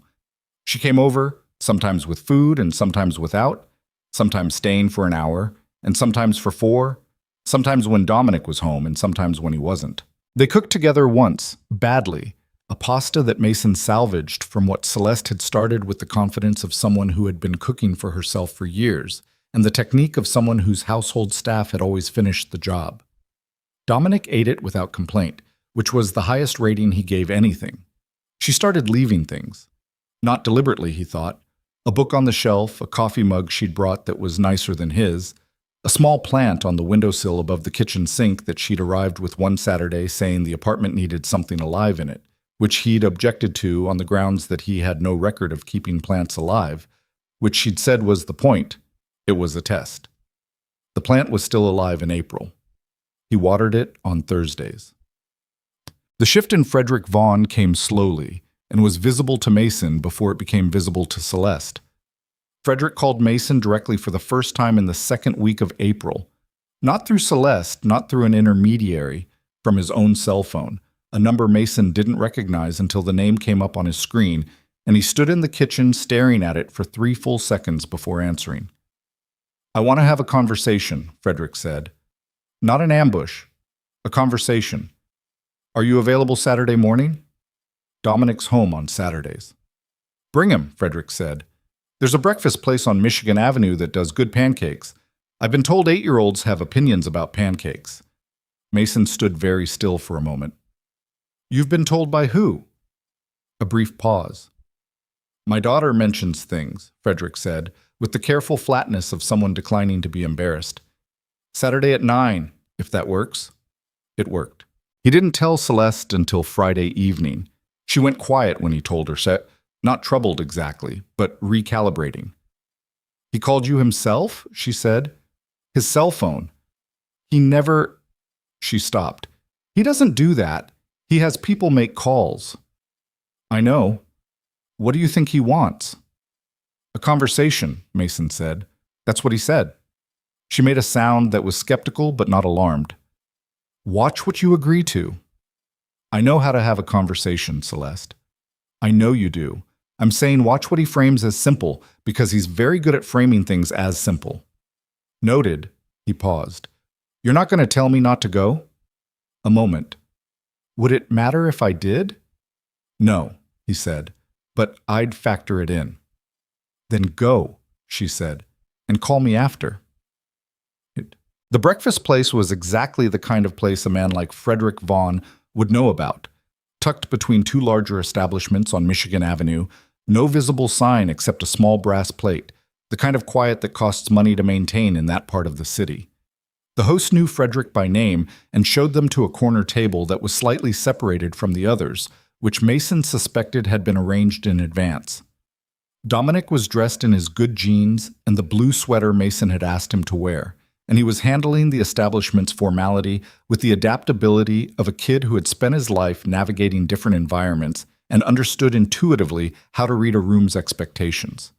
He looked at the menu with genuine focus and asked the server if the pancakes came with real maple syrup, and when the server confirmed they did, he closed his menu with the finality of someone who had gathered all necessary information. Frederick watched this without comment, but Mason saw something move through the older man's expression. "He's like you," Frederick said, after the server left. "In some ways," Mason said, "he's got his own things." "His mother?" "Maybe some of it. Some of it's just Dominic." Frederick set his own menu down.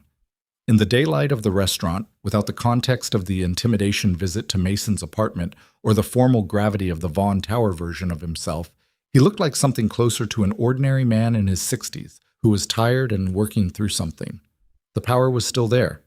It was the kind of thing that didn't wash off, but it was sitting differently. "I want to talk to you about what happened," Frederick said.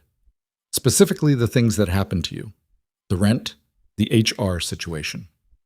Your daughter told me you said you didn't authorize it. I didn't, but I want to be clear about what that means and what it doesn't mean." He put his hands flat on the table. "I created conditions in which the people around me understood that you were a problem that needed to be managed. I didn't specify how. I shouldn't have needed to specify how. The how should not have been available to them. But it was available because of the power our family has over the building and the company, and I allowed that power to point in your direction." He paused. "So while I didn't make those calls, I made the calls possible. That's not a distinction I'm proud of." Mason looked at him. "Why are you telling me this?" "Because I owe you the acknowledgement." "You could have sent a letter." Frederick almost smiled. It was very slight, and it came and went quickly, but it was there. "I could have. I chose not to." He looked at the table.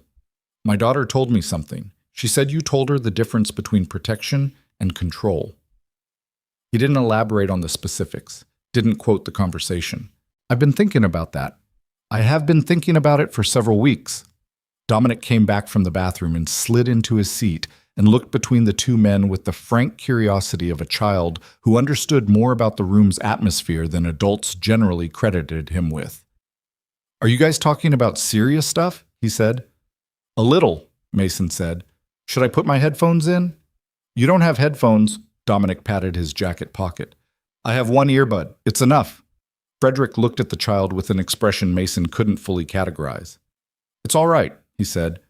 We're almost done with the serious stuff. Dominic considered this. Okay. He turned to Frederick with the directness of someone who had been waiting for an appropriate opening.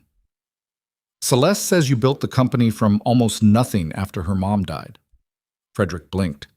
It was a fast blink, the kind that happens when something lands before the defenses are positioned. That's essentially true, he said. That's a lot of work, Dominic said with simple respect. My dad works really hard too. I think hardworking people should be friends. The table was quiet for a second. I think you might be right about that, Frederick said. Dominic picked up his fork in anticipation of pancakes that had not yet arrived and returned his attention to the room with the equanimity of someone who had said his piece and was now moving on. Mason looked at Frederick. Frederick looked at Mason. There was a beat between them that contained more than either of them was going to put into words at a table in a breakfast place on Michigan Avenue. I'd like to offer you something, Frederick said. Not as a transaction. I want to say that clearly before I say the rest of it. Go ahead. There's a position opening in our facilities management division. A supervisory role. Not a token one, a real one. Overseeing working conditions and operations for the maintenance and support staff across our property portfolio. It was a role that should have existed years ago and didn't, because nobody in the executive structure thought to create it. He paused. I'm creating it. I want someone in that position who understands what those workers actually experience, not someone who can read a report about it. Mason was quiet for a moment. He turned his coffee cup in his hands. Why me? He said. It wasn't a question so much as an invitation for honesty. Because I've watched how you handle yourself under pressure, Frederick said. Because the people who work nights in our buildings have never had an advocate in that building who knew from the inside what needed changing. And because... He stopped, seemed to choose his next words with more care than he usually applied. Because my daughter trusts you. And my daughter is not an easy person to earn that from. She has her mother's ability to see through performance. He looked at his coffee. I should have trusted her judgment sooner. I didn't. I'm correcting that. Dominic's pancakes arrived. He looked at them with the reverence of someone receiving something long anticipated. These are good, he announced after the first bite, to no one in particular. The syrup is real maple, Mason said. I know. You can taste the difference. Dominic looked at Frederick. Did you get the pancakes? I got eggs, Frederick said. Dominic looked at the eggs, then back at his pancakes. You should try mine. Dominic, Mason said. I'm just saying. He looked at Frederick. It's okay to try new things. There was a pause in which Frederick Vaughn, 61 years old, billionaire, patriarch of one of Chicago's most influential real estate dynasties, looked at an 8-year-old boy's pancakes with an expression that was almost, not quite, but almost, soft. Maybe next time, he said. Okay, Dominic said agreeably, and went back to eating. Mason took 48 hours before he told Celeste about the job offer. He took them not because he was hiding it from her, but because he needed to think about it in his own mind first, without the complexity of her feelings about her father tangled up in his own assessment. He sat with it through a shift and a half, through a Saturday afternoon with Dominic at the park, through Sunday morning with his coffee and the city doing its Sunday thing outside his window. The offer was real. He could see that. It was not a payoff. The structure of it was too considered, the role too specific to a genuine gap he had actually observed in how a building like Vaughn Tower managed its overnight workforce. He'd seen the things that didn't work. The way supply requests took 3 weeks to process, the way safety concerns from overnight crews went into a reporting system that nobody at the management level checked regularly, The way workers like him operated in a structure that was entirely visible in the daytime and entirely invisible at night. He could do the job. That was the honest assessment. He could do it better than someone hired from outside because he'd been inside it, and he'd been inside it long enough to understand not just the mechanics but the people. He also knew that taking it changed things. He'd been clean and uncomplicated in his positioning precisely because he wanted nothing from Celeste's world and had nothing to gain. Taking a job from her father introduced a line item into the story that people would read a certain way. He thought about what Celeste had said 3 weeks earlier. The version where I hold on and it destroys things for you and Dominic. He thought about what he'd said back. Whatever comes at me, I'd rather deal with it while you're in the picture. On Sunday night, he called her. Your father offered me a job, he said. A beat. Tell me. He told her. All of it. The breakfast, the conversation, the specifics of the role, Frederick's acknowledgement about the rent and the HR complaints. He told it straight, without editorializing, and let her sit with it. She was quiet for longer than he expected. He acknowledged it to you directly, she said finally. About the pressure, the rent. Yes. He's never... She stopped. He's never done that. Said directly that he was wrong about something. He corrects course, but he doesn't narrate the correction. He seemed like he'd been working up to it. He had, she said quietly. I've seen him thinking about something for weeks. He gets a particular quality when he's processing something that costs him. A pause. What do you want to do? I want to know what you think first. Mason. I mean it. I have my own thoughts. I want yours. She was quiet again.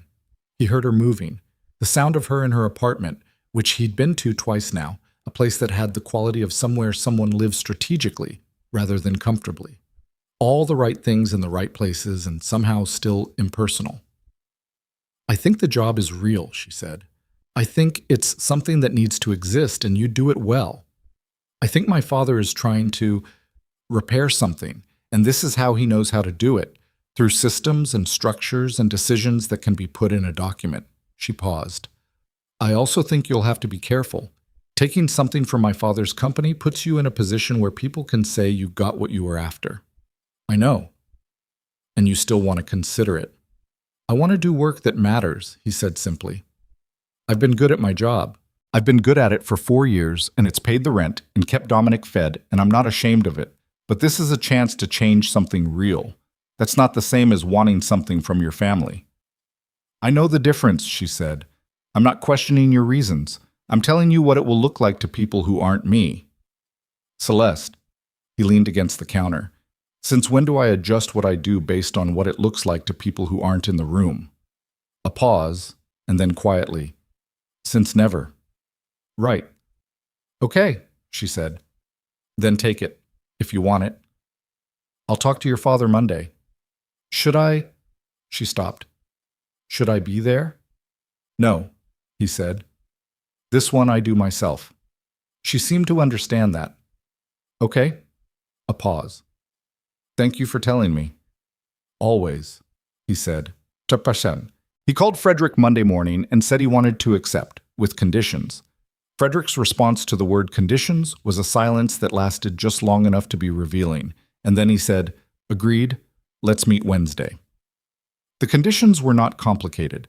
Mason wanted a direct reporting line that didn't route through anyone who had been involved in the HR complaints. He wanted his existing team on the overnight floor, Patrice specifically, to be consulted when operational decisions affected her crew. He wanted a 6-month review built into the contract, not as probation, but as a formal evaluation that cut both ways. Mason could walk if the role wasn't what it was represented to be, and Frederick could renegotiate if the performance wasn't there. Frederick agreed to all 3 without counteroffering, which told Mason more about the man's actual intentions than any conversation had.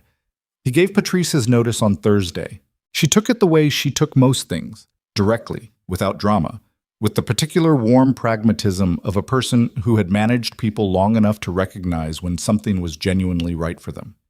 You should have had a role like this 3 years ago, she said. The role didn't exist 3 years ago. No, she said, but you did. She stood up and extended her hand. Don't forget what the floors feel like from down here. That's the whole job.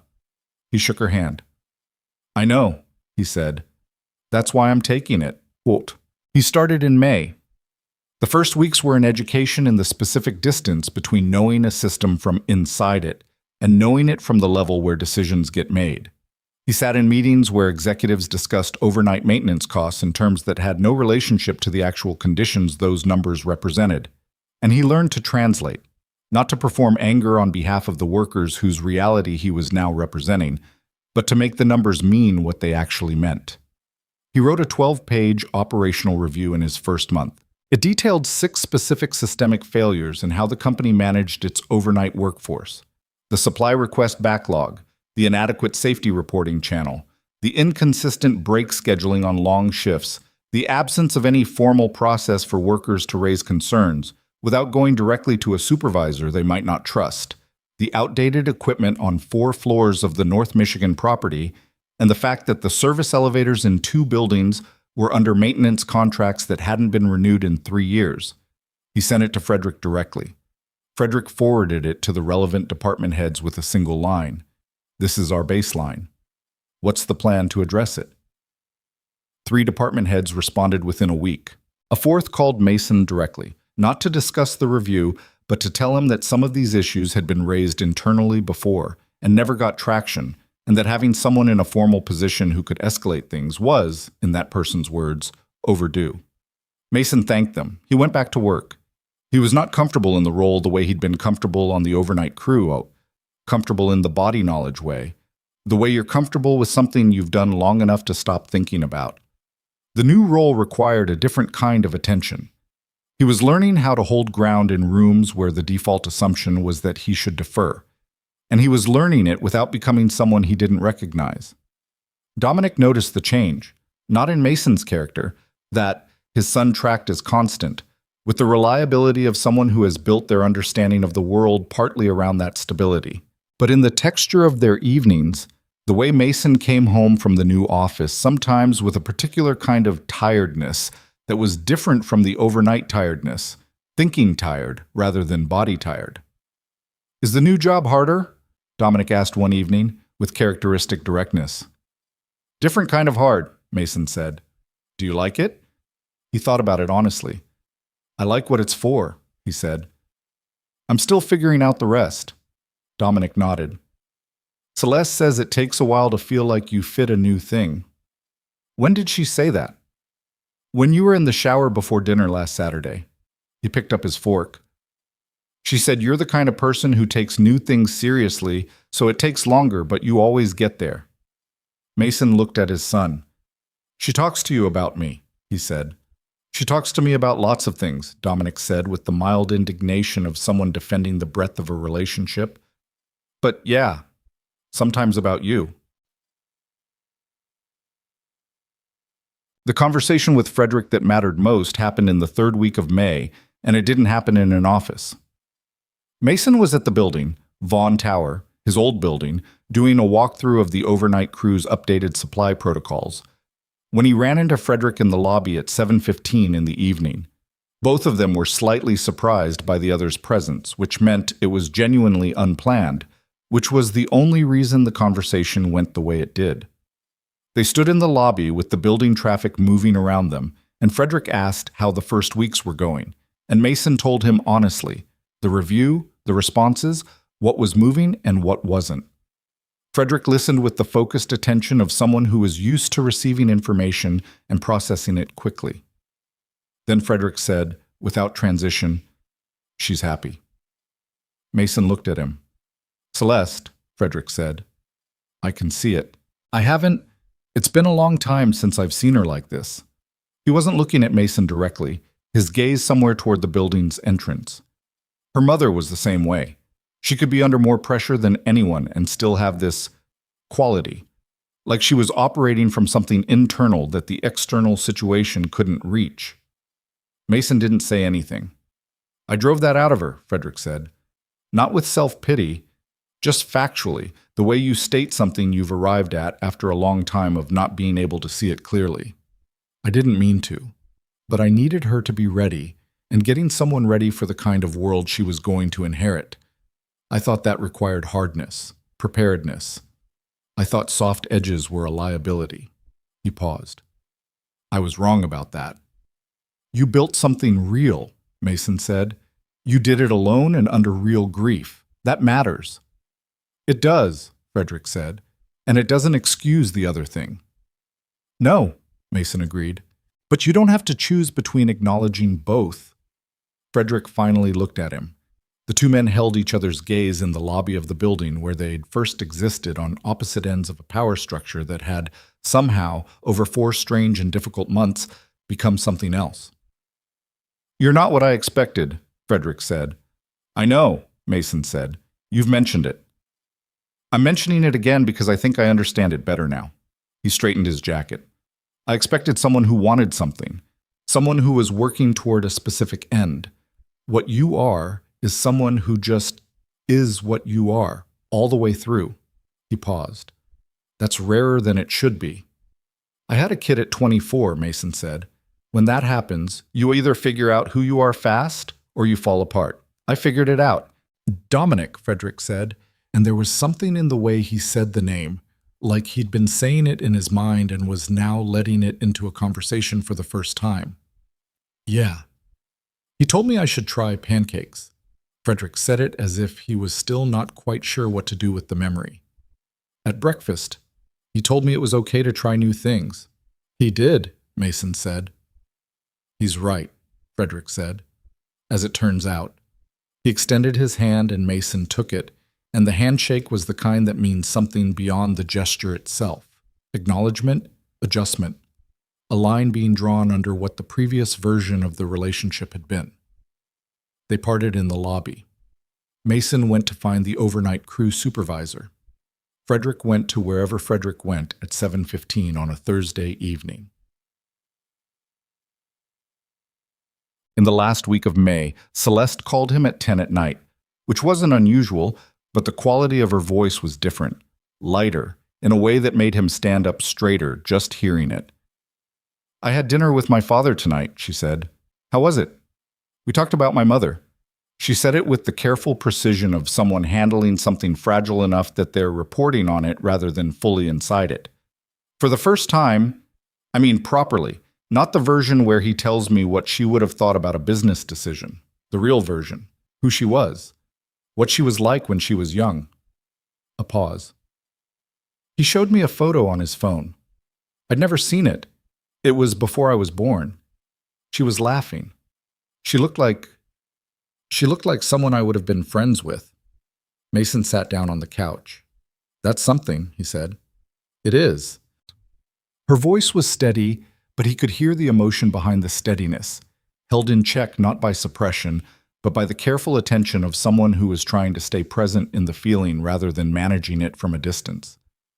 I asked him why he'd never told me any of it before. He said, she stopped. He said he was afraid that if he talked about her as a full person, someone with a whole life, instead of just as my mother and his wife, it would make him miss her more. And he didn't think he could afford to miss her more. He couldn't protect himself and also give you what you needed, Mason said. No, she said. He couldn't. A pause. I told him I forgave him. I didn't know I was going to say it until it came out. She paused. Does that sound too easy? It sounds like something you'd been carrying for a while and put down, he said. That's not easy. That's a decision. She was quiet. I'm glad you told me, he said. I wanted to tell you before anyone else. She paused. That's a new thing for me, having a before anyone else. Outside, May in Chicago was doing what May does when it finally decides to commit to itself. Warm air off the lake, the city opened up from its winter posture, people on stoops and in parks and on sidewalks as if they'd all gotten the same memo at the same time. Mason looked out his window at the street below, at the specific ordinary life of the block in the late evening light. I have something to ask you, he said. Okay. Dominic's school has a thing. End of May. It's a family dinner. They do it every year. Parents and kids eat in the gym, and there's a presentation of the year's work. He stopped. He wants to know if you'll come. A pause. Not a hesitant one. More the pause of someone absorbing something. He asked, she said. He asked. Those were his words. He said, "Can Celeste come to the family dinner?" Mason paused. I told him I'd ask. No pressure. Mason. Her voice was different now. Still quiet, but with a weight to it that was different from the previous conversation's weight. I would... Yes. Tell him yes. Yeah? Tell him I'll be there. Another pause. Tell him I might bring a book from the series as a gift. Books 4 through 6, since he's finishing 3. He's going to lose his mind. Good, she said, and now she was fully smiling. He could hear it. The real version, the one her face did when it had given up managing itself. He should. He sat on his couch with the phone to his ear and the city outside his window and the quiet apartment around him, and he felt the shape of the life that was assembling itself from all the unlikely pieces of the past 5 months. The storm and the fever, the scarf and the Tuesday morning, the pressure and the photographs and the board meeting and the breakfast pancakes and the plant on the kitchen windowsill that was still, inexplicably, alive. None of it had been a plan. None of it had been engineered.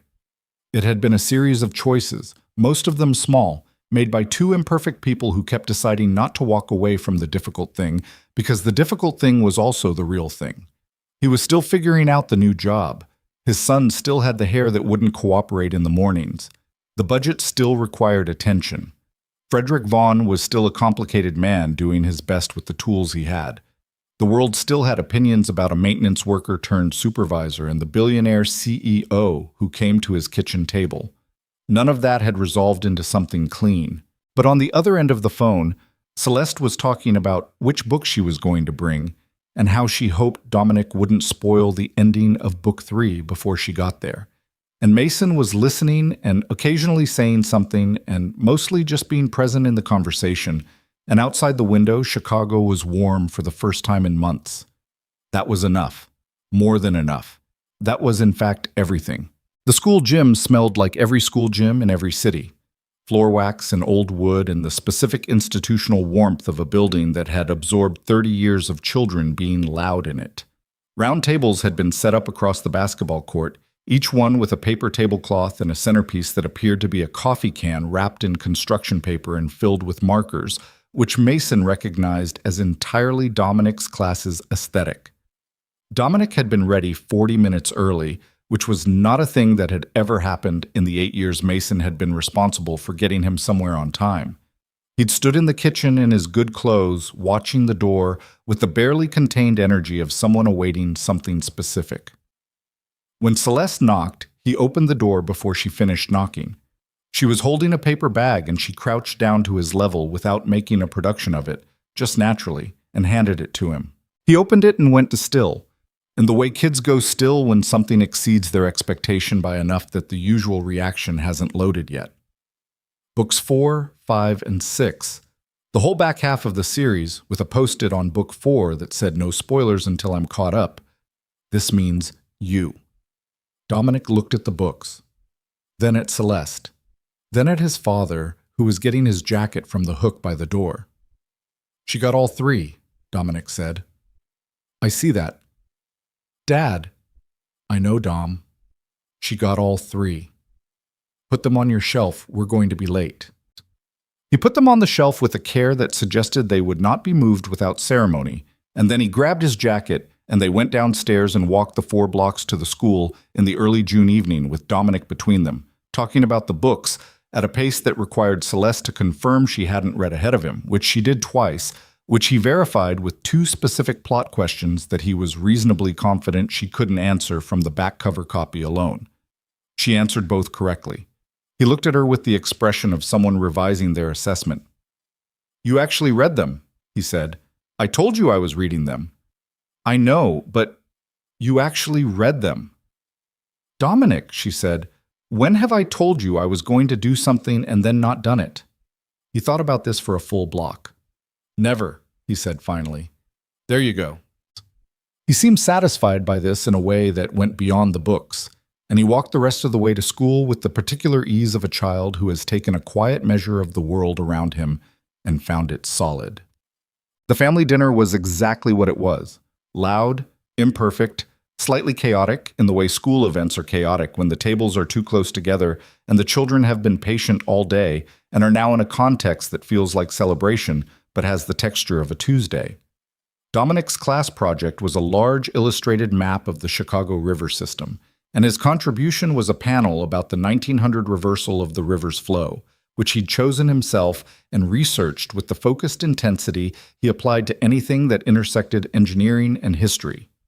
He presented it to Mason and Celeste standing beside the map, with his hands in his pockets, and the specific cadence of someone who had practiced this and was now trying to make it sound like he hadn't practiced it. They actually reversed the whole river, he said. The whole direction it flowed. Because of the water contamination. They just decided it needed to go the other way, and they made it go the other way. How long did it take? Celeste asked. Years. And a lot of people thought it couldn't be done. He looked at the map. But they did it anyway. Mason looked at his son's panel.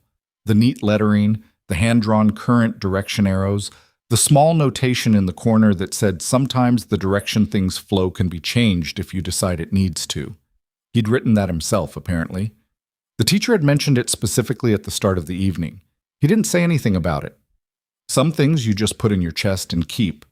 They ate at a round table with two other families, a woman named Brianna, whose son was Dominic's best friend, and a father named Gerald, who had a daughter in the 2nd grade, and a very specific enthusiasm for Chicago sports that he deployed generously throughout the meal. Celeste sat beside Dominic and ate the catered pasta and talked to Brianna about something that started with the neighborhood and ended with, inexplicably, the logistics of the Chicago Marathon, and Mason sat across from all of it and had the distinct experience of watching the woman he loved exist in an ordinary context without armor and without performance, and without anyone in the room knowing or caring who she was beyond the person sitting at the table. The word had arrived in his mind fully formed, sometime between the walk-over and the sitting down. Loved. He hadn't said it out loud. He wasn't ready to, not yet. Not because he was uncertain, but because the right moment had a specific quality he was waiting to recognize. And this gym with the coffee can centerpieces wasn't it. But the word was there, solid and unhurried, and he carried it through the rest of the evening like something he'd found and was taking good care of. June moved the way June moves in Chicago when the weather finally commits. Warmly, expansively, with the generosity of a city that has been cold for 6 months and is now making up for it all at once. The lake was back. The parks were full. The trees that had been bare in February and skeletal in March and cautiously budding in April were now fully themselves. Mason's work at Vaughn Development had settled into something he could feel the shape of. The 12-page operational review had produced real outcomes. 3 of the 6 systemic failures were addressed or in active process of being addressed by July. The 4th was caught in a procurement cycle that moved at the speed of procurement cycles everywhere, which was to say slowly and with significant paperwork, but it was moving. The other 2 were longer-term structural changes that would require more time than he'd been in the role. He had a team of 4 now. 2 of them were former overnight crew supervisors who knew the buildings from the inside, which was the only qualification he'd insisted on in the hiring process, over the mild objection of the HR team, who had noted that there were candidates with stronger administrative backgrounds. "I can teach administration," Mason had said. "I can't teach the other thing." They'd conceded the point. He was not, by his own assessment, a natural executive. He was still learning the language of the level he now operated at, the specific vocabulary of budget cycles and stakeholder communication and escalation protocols. And there were days when the gap between the work he understood and the work he was required to do made him quiet in a way Celeste noticed.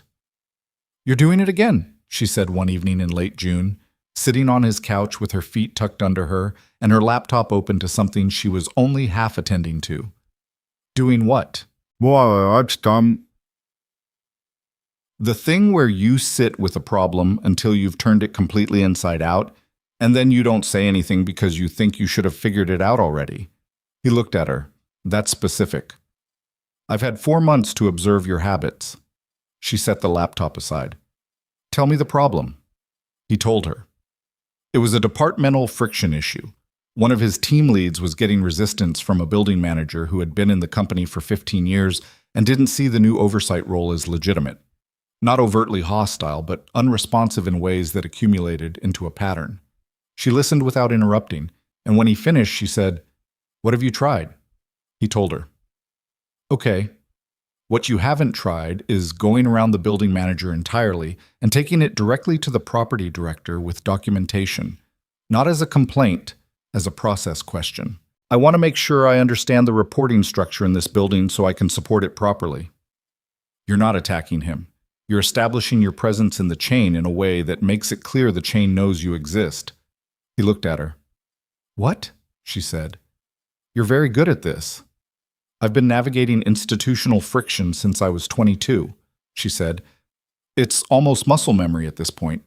She picked up her laptop. "Also, that building manager did the same thing to me when I first took the CEO position.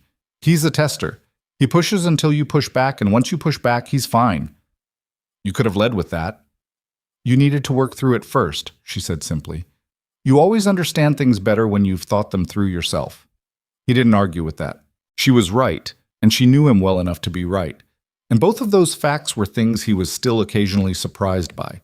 Not unpleasantly, but in the way you're surprised when something you hoped might be true turns out to actually be true. Frederick Vaughn's public gesture came in July, and it came in the form of an interview. Not a social media post, not a company press release. An interview with a Chicago business publication, long form, the kind that the readership of a certain professional demographic took seriously. Frederick was not a person who gave interviews often, which was partly why the publication had been trying to secure one for 2 years. He talked about the company's history, its current direction, the property portfolio, and its growth targets.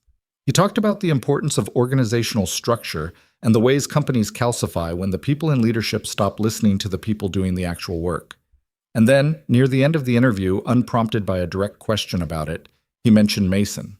He didn't do it in the way Mason had feared such a thing might be done. Not as a managed narrative, not as a PR move designed to rehabilitate the story that had run in the tabloids and the financial press. He did it the way someone mentions something because it's true and relevant.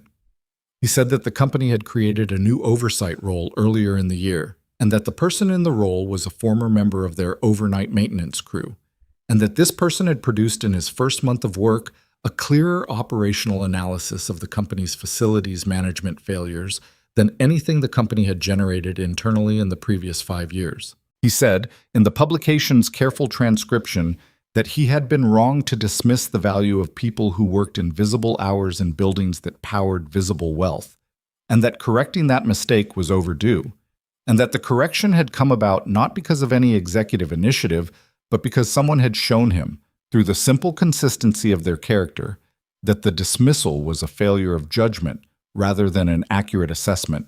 He did not mention the storm. He did not mention Celeste. He did not mention the photographs or the board meeting or the HR complaints. He didn't need to. Anyone who had followed the story knew what he was describing and what he was correcting. Mason read the interview on his lunch break, sitting at the small desk in his office that still felt slightly unfamiliar, the way new furniture feels for the first month. He read it twice. Then he set his phone down and ate the rest of his lunch and went back to work. That evening, he called Frederick. "I read the interview," he said. "I assumed you would." "You didn't have to do that." "I know," Frederick said. "I wanted to." A pause. Mason turned his chair toward the window, where the June evening had turned into July, with the subtlety of a season that doesn't announce its transitions. "Thank you," Mason said. "It was accurate," Frederick said simply. "I don't make a habit of saying things that aren't accurate." A pause. "How's the procurement situation on the elevator contracts?" "Moving, slowly." "I'll make a call." "You don't?" "Mason." The older man's voice had a quality in it that Mason had learned to recognize over the past months, the brief, unguarded tone that appeared when Frederick was being more direct than his usual register allowed. "Let me make a call. It's a legitimate thing to do." "All right," Mason said. "Make the call." The thing with Celeste came to its full articulation on an evening in late July that started as an ordinary evening and became something else the way significant evenings often do, not through orchestration, but through readiness. They were at his apartment. Dominic was at a 2-day science camp that Mason had signed him up for in May, and that Dominic had departed for with the focused enthusiasm of a child heading towards something he'd been anticipating long enough that it had taken on mythological status. The apartment had the specific quality it got when Dominic was away. Not empty, exactly, but differently occupied. The way a room feels when its most energetic presence has temporarily cleared out. They'd made dinner together, which they were better at now. Not good, not a team in any practice sense, but functional, with a negotiated understanding of who handled what and a shared tolerance for the process being somewhat messy. The result was a chicken and rice situation that was adequate in the way adequate is completely fine when the point of cooking together was never really the food. They were cleaning up. She was washing. He was drying. And outside, the July evening was doing the long, slow thing that July evenings do in Chicago when the weather is generous and the city feels like it's working. She handed him a wet dish and said, without looking up from the sink, "I've been thinking about something." "What thing?" "Whether to say it." He dried the dish and set it on the counter. And I think if I don't say it, I'll just keep carrying it around, and I'm not doing that anymore. The carrying things around without saying them. He set down the dish towel and turned toward her.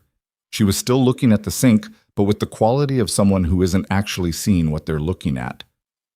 "I love you," she said. She said it the way she did most honest things, directly, without excessive decoration, in the tone of someone delivering a fact they've verified carefully and are now prepared to stand behind. But under the directness was something that wasn't controlled at all, something that had the texture of a person who has made themselves genuinely available to the possibility of being hurt, which is the real cost of that sentence, and knows it. She looked up at him. He looked back at her for a moment. Not because he needed to think about it. The word had been in him since the school gym and the coffee can centerpieces. But because he wanted to be present in the moment of saying the true thing, not rushing through it. "I love you too," he said. "I've known it for a while." She looked at him. "How long?" "May," he said. "The school dinner." Something moved through her expression. "That was a school gym with construction paper centerpieces." "I know. I was wearing jeans and I spilled pasta on my sleeve." "I know that too." She looked at him for another moment. Then she did the thing her face did when it gave up managing itself. The real version, eyes almost closed, head tilting slightly. And he stepped forward and put his arms around her, and she leaned into it, and they stood in his kitchen while the July evening went on outside, and the dishes sat drying on the counter, and the plant on the windowsill held its small, persistent green. She pulled back enough to look at him. Her eyes were slightly wet, which she seemed to be deciding whether to be self-conscious about, and then seemed to decide against it. "I don't know how to do this," she said. "I want you to know that. I've been alone and managed and in control for so long that I'm going to get it wrong sometimes." "I know," he said. "I'm going to get it wrong sometimes too. You're better at this than I am. I've had more practice at the feelings part. You've had more practice at the thinking through hard problems part." He shrugged slightly. "We're probably fine." She made the sound that wasn't quite a laugh, but was. "Probably fine," she said. "That's reassuring." "I'm not going to tell you it's going to be easy," he said. "Your father is a complicated man who's still learning how to change. The company has people in it who will always read the situation a certain way. Dominic is 9 in October, and 9-year-olds are a project." "I know. And I still can't cook pasta without it going wrong in one specific way I haven't identified yet." "The heat's too high at the end," she said. "See? I need you for that." She looked at him. "This is your version of a romantic declaration." "This is my version," he said. "You knew who I was." She leaned forward and kissed him, and it was not a movie kiss. It was the real kind, slightly imprecise, with the specific warmth of two people who have been moving toward each other for months and are now in the unrehearsed reality of having arrived. She tasted like the wine they'd opened with dinner, and he was very aware of the ordinariness of the kitchen around them and found that he didn't need it to be anything other than what it was. When she pulled back, she looked at him with a clear, direct expression that had nothing performing in it. "Okay," she said. "Okay," he said. They finished the dishes. But In the year that followed, nothing resolved the way stories resolve in the versions people prefer. Cleanly, completely, with every loose end accounted for. Life doesn't work that way, and the people who'd come through the previous winter knew that better than most. Mason's role at Vaughn Development became, over time, something the company genuinely integrated rather than tolerated. The 6 operational failures from his first review were fully addressed by the following spring. He wrote a second review in January that was longer and more structural, examining not just the maintenance crews but the entire ecosystem of support staff across the portfolio, security, facilities, building operations, and the ways the company's culture had historically made those workers invisible at the institutional level, even while depending entirely on them at the functional level. The second review became the basis of a company-wide initiative that Frederick announced at the annual stakeholder meeting with a directness that surprised the room and generated a week of commentary in the Chicago business press. The COO, who had presented the PowerPoint about reputational adjacency, resigned in October. Mason never knew the full circumstances. He didn't ask. Patrice was promoted to Regional Operations Director in the spring, a role that hadn't existed until Mason proposed it, and she called him when she got the news and said, "You know I'm going to hold you responsible if this job is terrible." And he said, "I know." And she said, "Good," and hung up. Dominic turned 9 in October and went through a phase between October and December of almost exclusively speaking in the vocabulary of whatever book he was currently reading, which during the chapter book era meant a 3-week period where he referred to problems as complications and solutions as deductions. Celeste encouraged this. Mason did not mostly succeed in discouraging it. She moved some things into his apartment. Not all at once, not as a formal declaration, a box in October, a few things in November, her coffee things in December, until the apartment had reorganized itself around 2 people living in it rather than 1 person with a recurring visitor. The plant had died in August, which Celeste took personally, and Mason pointed out was a natural consequence of being a plant, and she had replaced it with a different plant in September that was, by all available evidence, immortal. Dominic had asked, sometime in November, in the direct way he asked things, "Is Celeste going to live here now?" "Something like that," Mason said. "Does she know that?" "She knows." Dominic considered this. "Good," he said. "She leaves her books places, and I like that." Frederick Vaughn came to dinner in December. Not a business dinner, not a managed occasion. Mason cooked, which produced the usual slightly uneven results, and Celeste made a salad that was better than anything else on the table. And Dominic set the table with the careful formality of someone who understood the evening mattered and wanted to do his part. Frederick arrived with a bottle of wine he'd clearly thought about and a small wrapped package for Dominic, which turned out to be a model kit, a more complex one than the airplane, a vintage ship with instructions that ran to 12 pages. Dominic held it with the reverent attention he gave genuinely good things. "It's hard," Frederick said. "The rigging alone takes patience." "I like hard things," Dominic said. "I know," Frederick said. "I thought you might." They ate. The table was loud in the way it gets loud when Dominic is in a good mood and has something he wants to talk about, which on this evening was a school project about the city's architectural history that had led him to the Vaughn family's early portfolio, a discovery he reported with the enthusiasm of someone who had found a personal connection to something he'd been studying. "You built buildings that are still there," Dominic said to Frederick. "Like they're not going anywhere."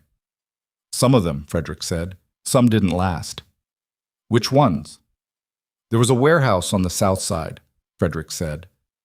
"The first property we ever developed. It came down in 2009. He paused. "I drove past where it used to be when they finished demolishing it. I felt it more than I expected." "Because you built it." "Because I remembered what it cost to build it," he said. "What it required." Dominic was quiet for a moment, the kind of quiet that meant he was actually thinking rather than waiting to speak. "My dad says that's the thing about real things. They're harder to make and harder to lose." Frederick looked at Mason across the table. Mason looked back. "Your dad's right," Frederick said. Celeste was watching her father, and Mason was watching Celeste, and what he saw in her face in that moment was something he'd watched develop over the months since the February storm. A woman reclaiming the ability to be in a room with her father without the armor, without the management, without the careful positioning that had been the only mode she'd known for the better part of a decade. Not resolution exactly, not the end of complexity, but something more livable than what had come before. After dinner, Dominic and Frederick sat at the coffee table with the model ship instructions spread between them, Frederick pointing at something in the rigging diagram, and Dominic frowning at it with the focused skepticism of someone checking another person's work. Mason did the dishes. Celeste stood in the kitchen doorway watching them. "He's good with him," she said quietly. "He is." "He was good with me too," she said. "When I was young, before everything became about the company and the future and what I needed to be ready for." She watched her father lean over to show Dominic something on the diagram. "I think he's remembering how to do it." "People can," Mason said. "Sometimes. When they want to badly enough." She turned and leaned against the doorframe, facing him now instead of the room behind her. "I've been thinking about something," she said. "Another something you've been deciding whether to say?" "It's a different kind of thing." She looked at him carefully. "The company has properties in 4 other cities. We've been talking about expanding the oversight model you've built here to the other portfolios. It would mean a bigger role. More travel, at least initially." She paused. "I wanted to ask you before it goes to a formal proposal, if that's something you'd want.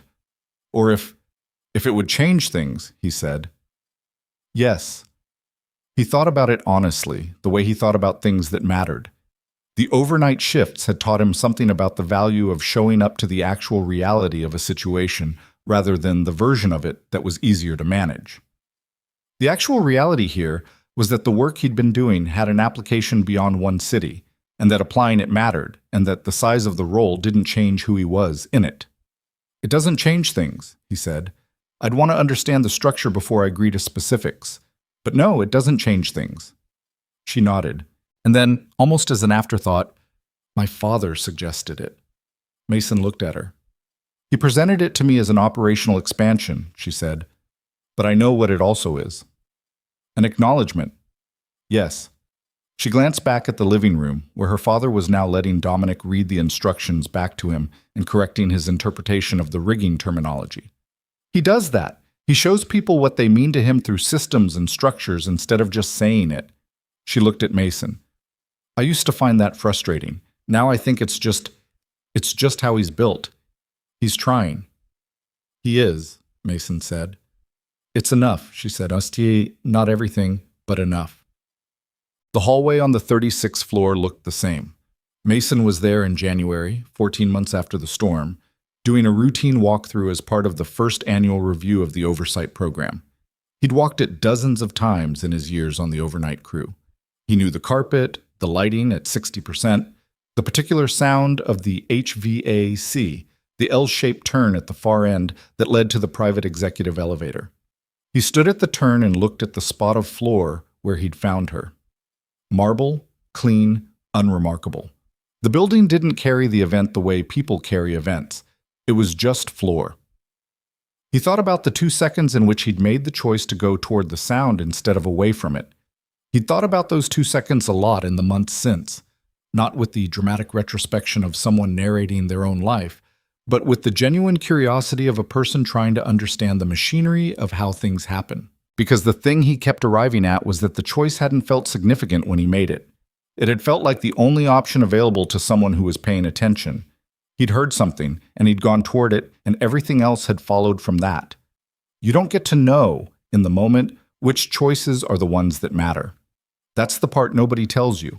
You make the small decision, you go toward the sound, you return the scarf yourself, you tell the truth in the boardroom, you show up to the breakfast, and you don't know until much later, if you're paying enough attention to notice at all, that you were actually making the large decision the whole time. He stood in the hallway for another moment. Then he continued the walkthrough because there was work to do, and he was there to do it. On a Saturday in February, 1 year and 2 days after the storm, Mason and Dominic and Celeste were at the kitchen table with the ship model, which had been in progress since December with the specific intermittent intensity of a project being worked on by 3 people with different schedules and 1 9-year-old with strong opinions about the sequence of steps. The rigging was the current battleground. Dominic had his instructions. Celeste had a different interpretation of the instructions. Mason was staying out of it. The diagram says this piece goes here, Dominic said. The diagram is ambiguous, Celeste said. How is it ambiguous? It's an arrow. Arrows have directions, and this arrow could be indicating placement or indicating sequence, and you're assuming placement. Because it's a placement diagram. It's labeled assembly reference, not placement diagram. Mason drank his coffee and watched them argue with the comfortable attention of someone who has been watching this particular dynamic long enough to appreciate it. Dominic turned to him. Dad, tell her. I'm not in this, Mason said. You're always in this. I'm observing. Celeste looked at Mason with the expression she got when she was amused and was not going to show it directly. Your father, she said to Dominic, is a coward. He's strategic, Dominic said loyally. Same thing, sometimes. The model sat between them, partially rigged, patient in the way inanimate things are patient. Outside the February window, Chicago was doing February, gray and cold and thoroughly itself, the kind of weather that doesn't apologize for what it is. Inside the apartment, the heat was up, and the coffee was hot, and the plant on the kitchen windowsill, Celeste's unkillable replacement plant, was doing whatever plants do on a Saturday morning when the people around them are arguing about rigging diagrams. Mason set down his coffee and looked at the two people across the table from him. His son, who had navigated the previous year's strangeness with the resilience of a child who understood, at some fundamental level, that his father was a solid thing that the world couldn't move, who had said my dad's a good person to a classmate and walked away, who had told a billionaire patriarch that hardworking people should be friends, who read books seriously and built things carefully and asked direct questions and was, at 9 years old, more himself than most adults managed to be at 40. The woman who had been on this floor once, not this floor, not this apartment, but a cold marble floor 36 floors up in a building she technically co-owned, running a fever and asking a stranger not to call anyone, who had returned a scarf because she wanted to see if she still knew how to do things herself, who had stood in front of a board and refused to say the thing they wanted her to say, who had told her father the difference between protecting someone and controlling them, and forgiven him for the years he hadn't known the difference, who left books in his apartment and argued with his son about rigging diagrams, and had said, I love you in his kitchen while doing dishes, which was the least theatrical version of that sentence possible, and therefore the most true. He didn't have a word for what they were that satisfied him completely. Family was the one that came closest, in the oldest sense of the word. Not the formal sense, not the legal sense, but the sense of people who had chosen to organize their lives around each other's presence, and were doing so with eyes open to the difficulty and the imperfection and the ongoing nature of the project. That was the thing he most wanted to say to anyone who ever asked him how this had happened. Not the story of the storm, not the photographs, not the board meeting, just this, that the life worth having is not the one that arrives assembled. It's the one you build in real time, with real people, in ordinary kitchens and loud school gyms and early mornings after overnight shifts, one honest choice following another until the shape of it becomes something you recognize as yours. He'd been invisible for a long time, not in the dramatic sense, not in the self-pitying sense, in the practical sense of a person occupying a role that the world doesn't look at directly. He'd been fine with that because the life inside the invisibility was real, and his and full of a son who needed him to be present. He hadn't been waiting to be seen. He'd just been living. And then the world had looked, and what it found was exactly what had always been there. Okay, he said, setting down his coffee and reaching for the instruction sheet. Let me look at the diagram. Dominic and Celeste both turned to him. I thought you weren't in this, Celeste said. I'm making an executive decision. You don't have authority here, Dominic said. I have coffee and I can read a diagram. Give me the sheet. Dominic gave him the sheet. Celeste watched with the expression of someone prepared to contest whatever he said. Mason studied the diagram for a moment, turned it 45 degrees, studied it again. Dominic's right, he said. Ha, Dominic said. However, Mason continued, Celeste's reading works too if you do it in a different sequence. So you're both right. A pause. That's not a decision, Celeste said. That's a diplomatic non-answer. It's a correct answer, Mason said. Sometimes two people are both right, and the path forward is whichever one you pick. He set the diagram down. Pick one. Let's finish the ship. They looked at each other. Dominic looked at the model. Celeste looked at the rigging. Fine, Celeste said. His way, but I reserve the right to say I told you so if it doesn't fit.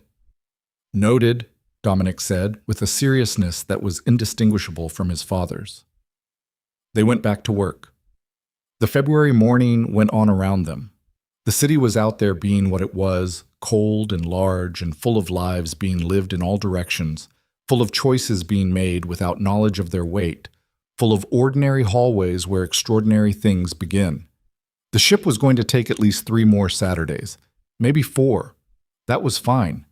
They had the time.